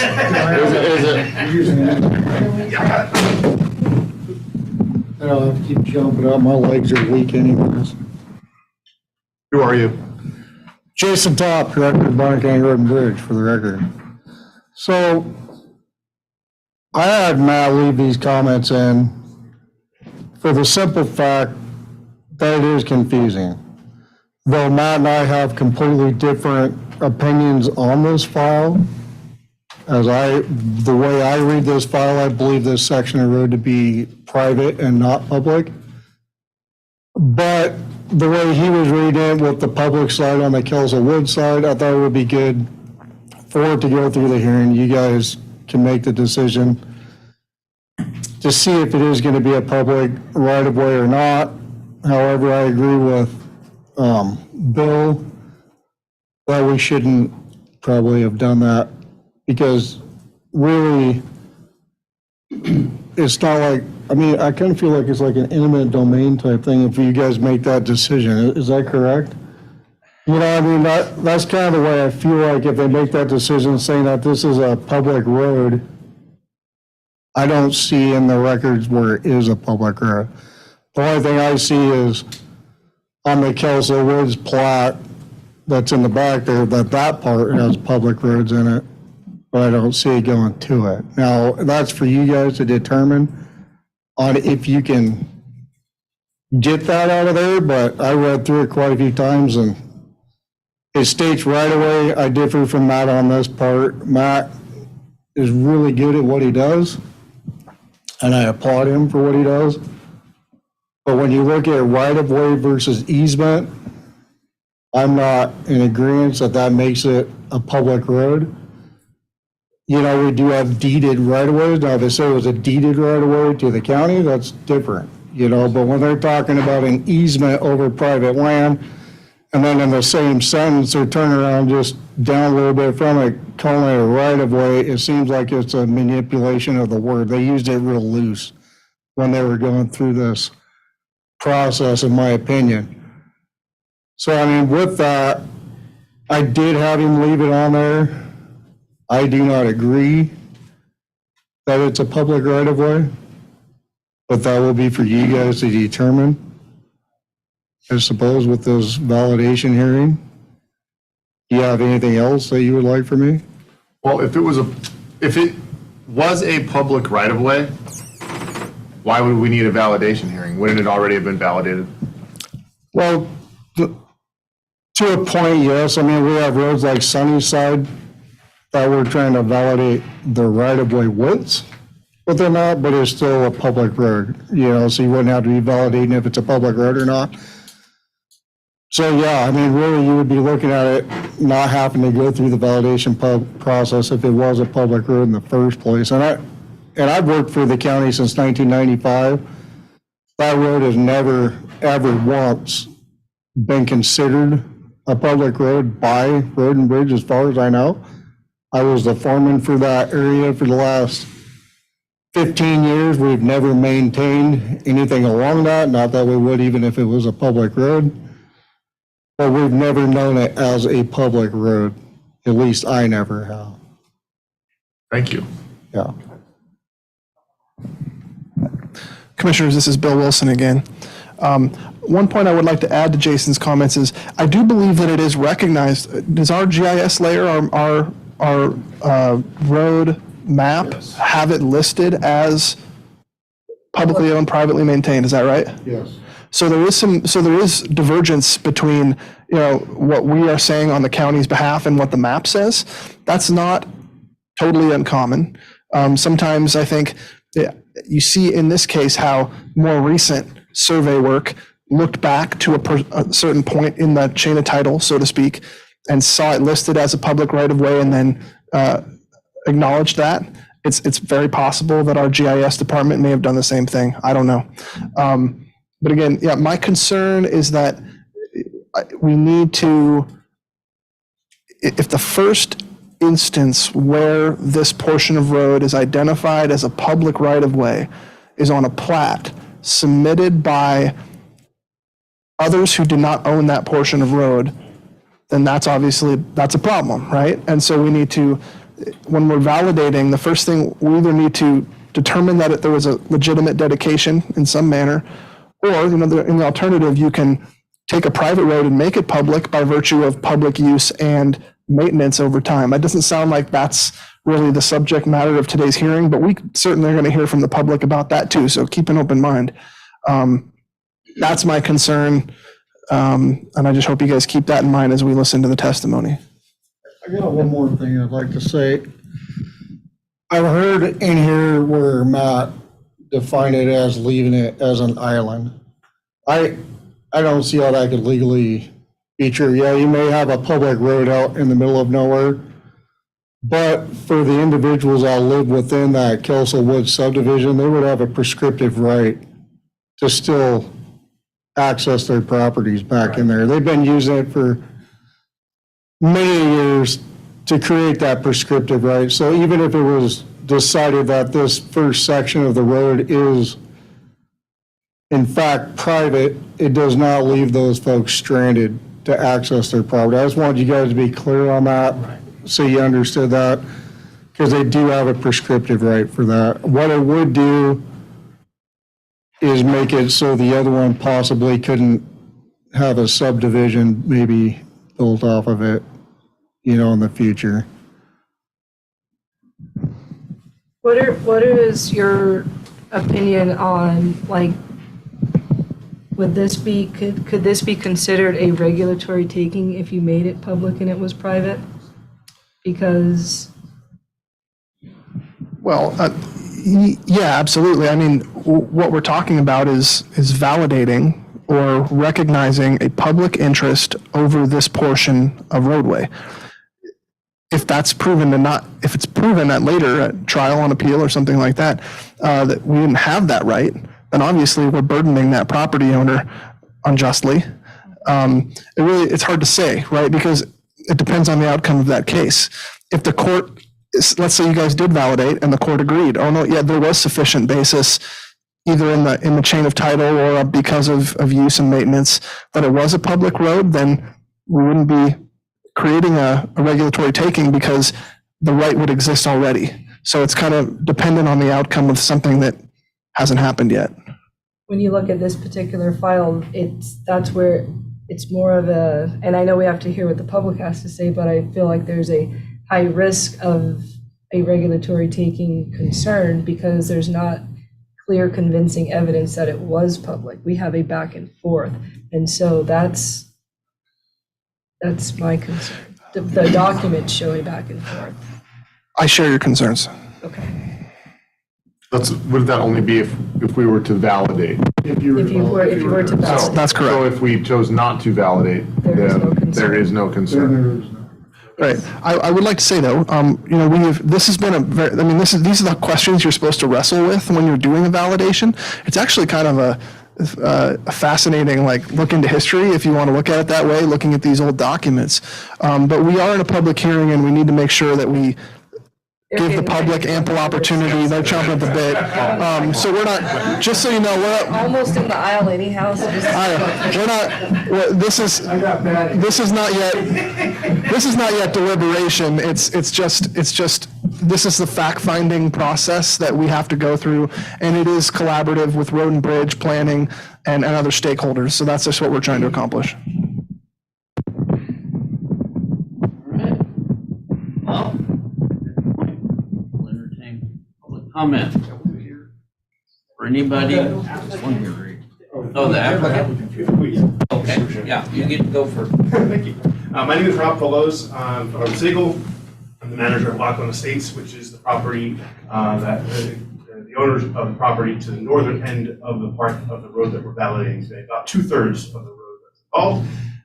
We have submitted for and been approved for a short plat subdivision of about 70 acres to 7 10-acre lots, R10 zoning, and that's a preliminary approval of the preliminary plat on the short plat process. As a condition of that approval, it was called to facilitate or to file out the form to start this validation procedure, because our access comes over the part of the road in question that comes to our parcel, or now parcels. So today's question is not about the subdivision, but rather about the road, as we've talked about a little bit already.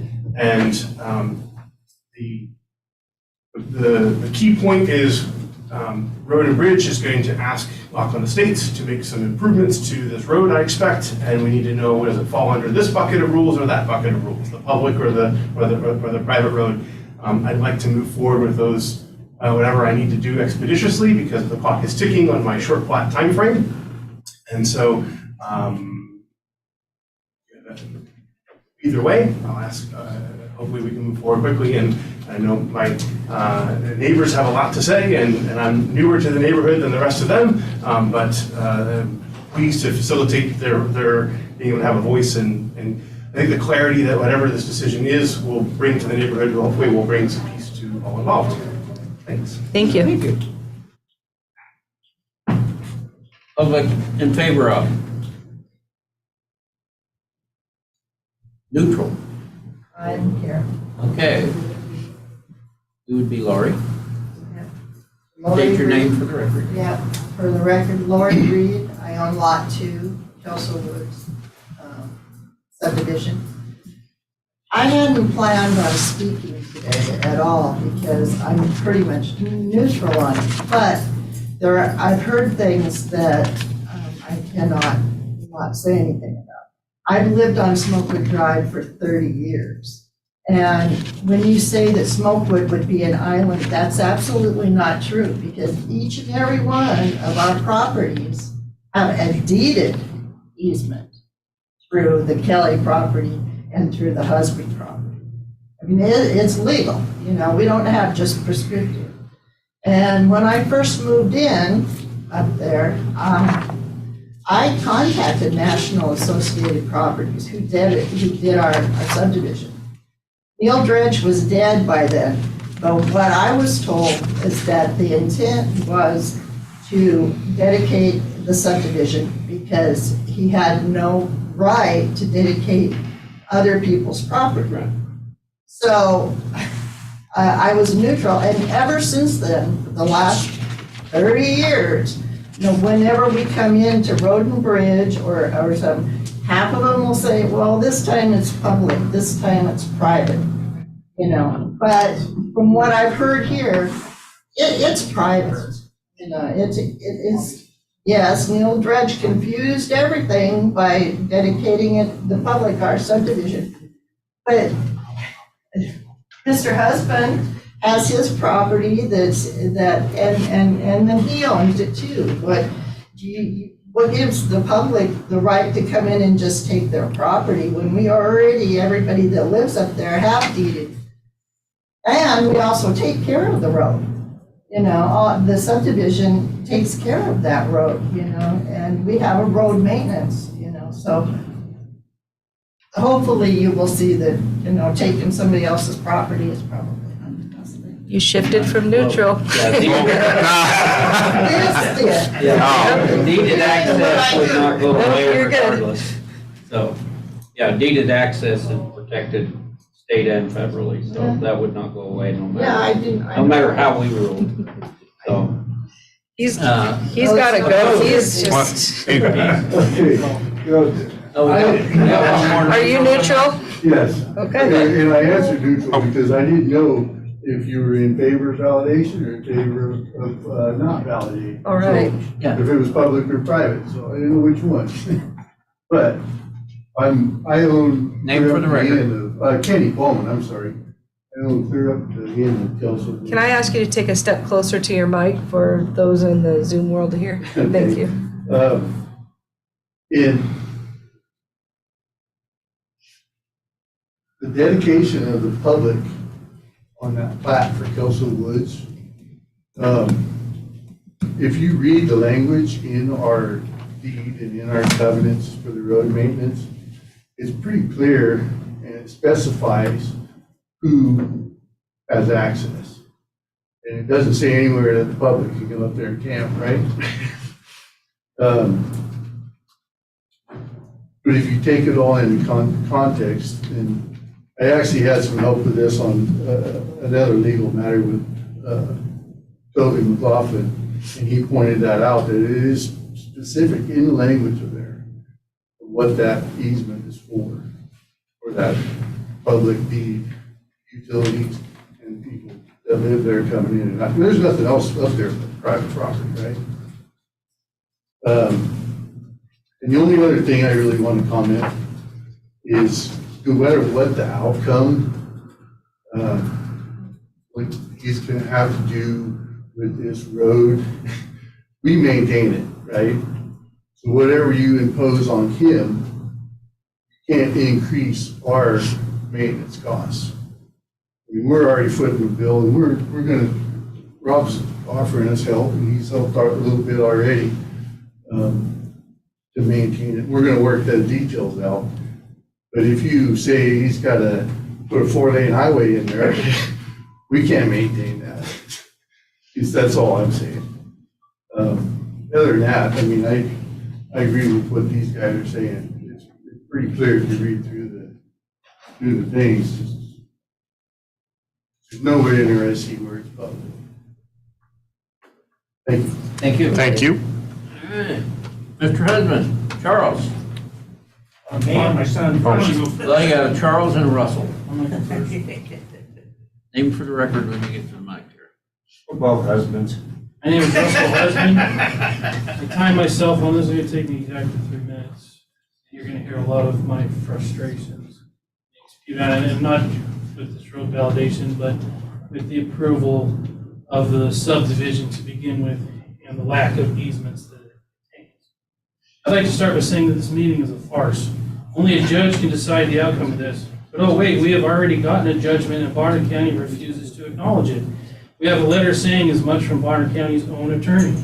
There is no question that Kelso Woods Drive across my family's property is private. If it was public, no easements, utility, or otherwise would be needed. Since when do you pay taxes on public property and include it when calculating lot sizes? The only reason it's in question is because the notorious con man Neil Dridge did an illegal subdivision in Bonner County, let him get away with it. He did not own the property in question. Then comes along this moron at Bonner County Road and Bridge, Mulder, and he reads the details of this illegal document and insists that it's public.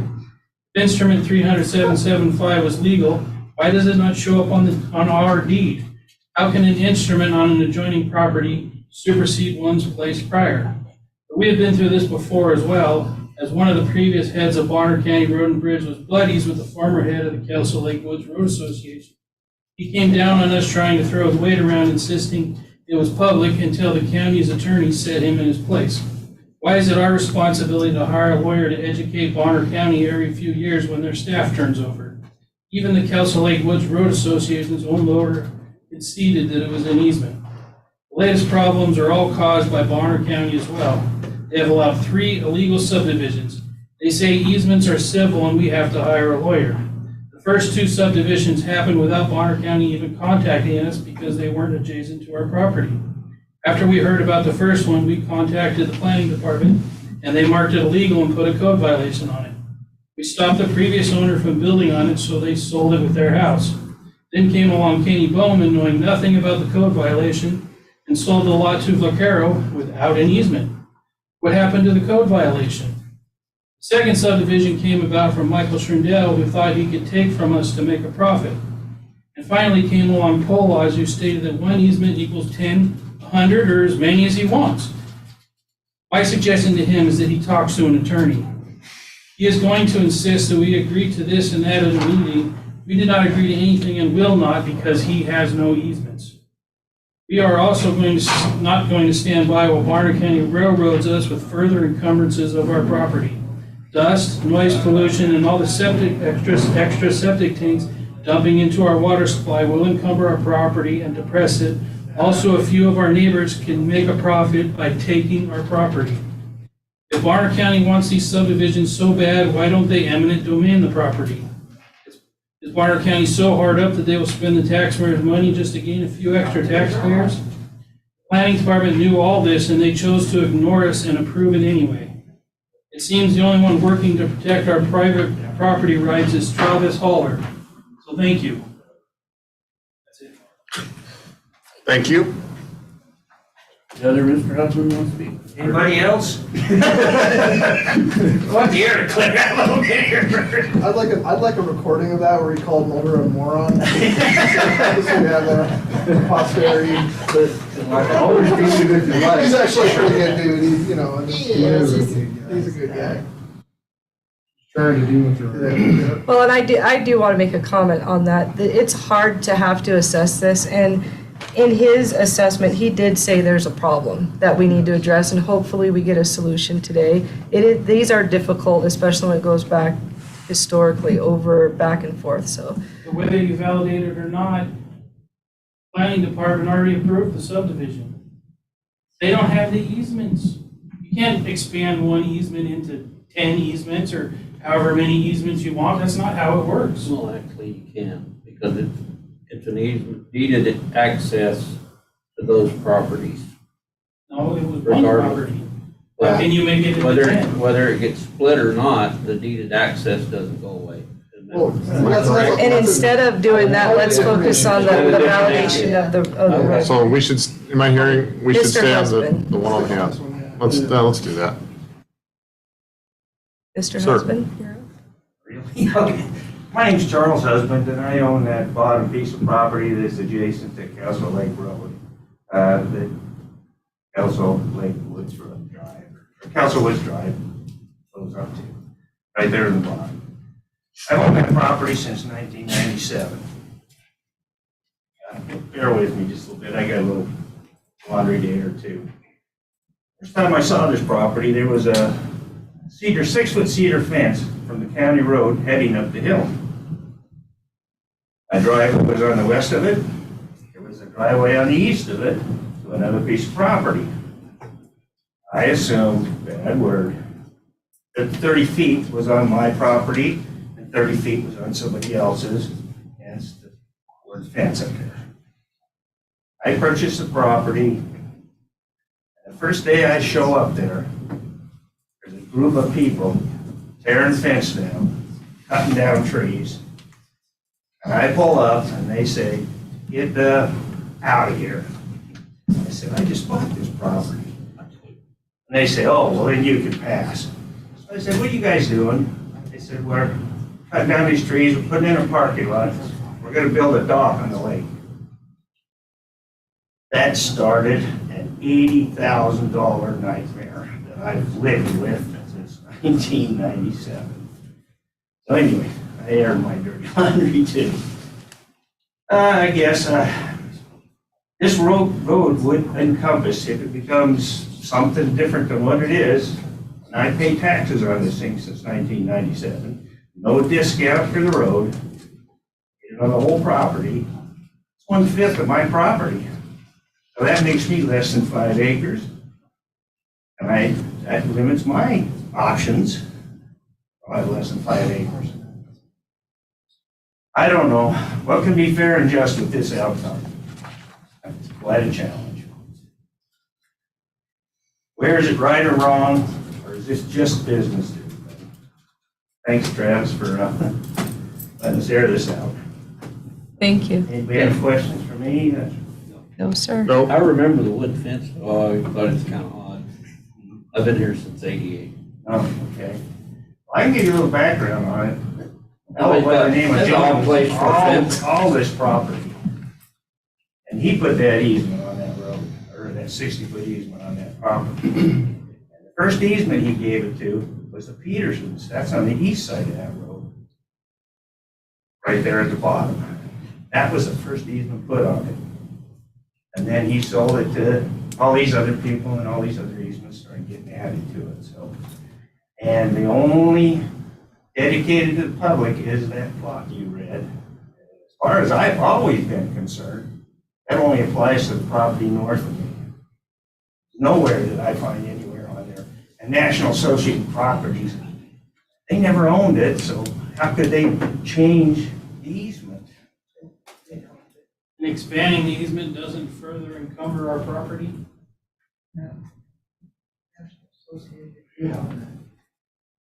Another 2 cents, Jim Line. That road easement, maintenance, they're supposed to be doing something about the dust. I've talked to Cooch, who was in charge of that for years and years and years. Nothing from him. The only dust suppression I have done, some days it's so terrible I can't even be in my yard. You're gonna add 7 more properties here with how many more cars? I don't know. Any more public comment? I'd like to add, we're, Kenny Bowman, some of us in the Kelso Woods subdivision are in discussions right now to petition you guys to vacate that road. Because we have a problem. I mean, I bought that at the end of that for a reason. And people come up there every year, elk season, trying to get on Stimson ground. And we can't put a gate up because it was deeded public. And so we're gonna try and fix that. That's a different issue. He helped me with that. Different issue. Yeah. Yeah. Thank you. So, We have someone online. okay. Go ahead online. Good afternoon, Commissioners. Wayne Martin for the record. One more time. So I believe that I heard earlier Matt say that it was a county-maintained road. Jason, when he got up, said That has not been stated, Mr. Martin. all right, I'll go back and listen, but I thought, I'm writing my notes, but Jason stated that it is Been not. maintained by the county. No, Jason stated that it has never been maintained by the county, and I'm looking at him to make sure I didn't mess that May up. I have an opportunity to talk, please, Mr. Commissioner? Yes, Go Mr. ahead. Martin. Thank you. Jason stated not county maintained. The last statement that Matt said was that it was privately maintained, which I've heard it stated. Bill Wilson answered and asked a lot of questions that I had on right-of-way easements and all. I'd like clarification, and it doesn't have to be right now. A surveyor puts down in his words what a trail, a road, a path, whatever is. And it may or may not be true on his survey that he's done. We have a right-of-way on our property. It is a private road that grants access to the property owner behind us, and it is not open to everybody else. I know that somebody or someone can state that an easement exists when they sell a property, and it may or may not be true. Deeded when it is deeded, it is expected that there's a certain amount of traffic, especially when you go back to the beginning of it. But with the increased number of properties being added and the number of vehicles, that does make a difference. Now, Commissioner Omont, I apologize if I jumped on you about giving me a chance to talk, because I did have more to say that would have clarified what you were saying. It was not meant as disrespectful to you or any of the commissioners. I do appreciate you allowing me to have an opportunity to speak. Thank you. Thank you, Wayne. Thanks, Wayne. So anything from the planning department? As far as a rebuttal, I didn't hear any actual the questions that were required of me, unless you guys have anything. So at this point, we'll close for public comment and we'll discuss between the three. Mike? The applicant should get a rebuttal if you. Oh, the applicant want a rebuttal? No, thank you. All right. So for me, my concern on this is it looks like a private road. And when I look at regulatory taking, and I'm going to read it because there's 2 sections in this that are concerning to me. It's the administrative action resulting in deprivation of private property that is subject of the action, whether such deprivation is total or partial, permanent or temporary. And then that is a huge risk to me in this section because it sounds like a road that has had an easement, and opening a road from an easement to public is taking land, it's increasing the footprint, it's negatively impacting private land. And I don't see that it has been that enough evidence has been shown that this is a public right-of-way. I think that you'd be taking away property rights if you made this public access. I don't think we've provided enough that says it's public. Yeah, for me, when I heard them talk about the definition of, where you've got one public right-of-way connecting to another public right-of-way, but something in between, but the subdivision, those two roads only access that property, and they don't continue on past that. Those are dead-end roads. And so, for me, I don't see it as needing to make a public right-of-way across the husband's property. It's already a deeded access for those properties. And I also don't, have no intention of enlarging the county's footprint on private land. And that there was a ton of legal issues in the deal. We may be 3 for 3. The letter dated February 5th, 2002 from Top Senior, with not having been revoked, laid out clear guidance that said that Mr. LC, or LC, I'm not sure, are of the opinion that the easement is private and is not dedicated to the public. Therefore, Bonner County is not claiming any interest in the private easement. That is the record that is on file, and I'm in support of what was written in 2002. I see nothing to change my opinion as presented today. I just wanted to make another comment because I haven't seen very many files where it was laid out so objectively that it actually demanded so much deliberation between the commissioners and the public. I think this was a really good example of presenting the information so that we could critically think our way through the process. So I think you did a really good job, Travis. So I'm ready to make a decision. I am ready to make a motion, Mr. Chairman. All right. Mr. Chairman, I move to declare a portion of Kelso Woods Drive as referenced in Appendix A of this staff report not a public right-of-way based upon the following conclusions of law. This proposal is not consistent with the validation criteria and standards set forth at Idaho Code 40-203A. The validation, and that was number 1. Number 2, the validation of the portion of Kelso Woods Drive as described in Appendix A of this staff report is not in the interest of the public. This decision is based upon the evidence submitted up to the time the staff report was prepared and testimony received at this hearing. I further move to adopt the aforementioned conclusions of law and the following findings of fact as amended. This action does not result in a taking of private property. The action that could be taken, if any, to obtain the validation is to 1, file a new application with the planning department and meet the standards required by Idaho Code, or 2, pursue such remedies as may be applicable at Idaho Code Title 40, Chapter 2. I second the motion. Roll call vote. Commissioner Arnold? Yes. Commissioner Morgan? Yes. Commissioner Bradshaw? Yes, ma'am. And with that, we will close this file, and it is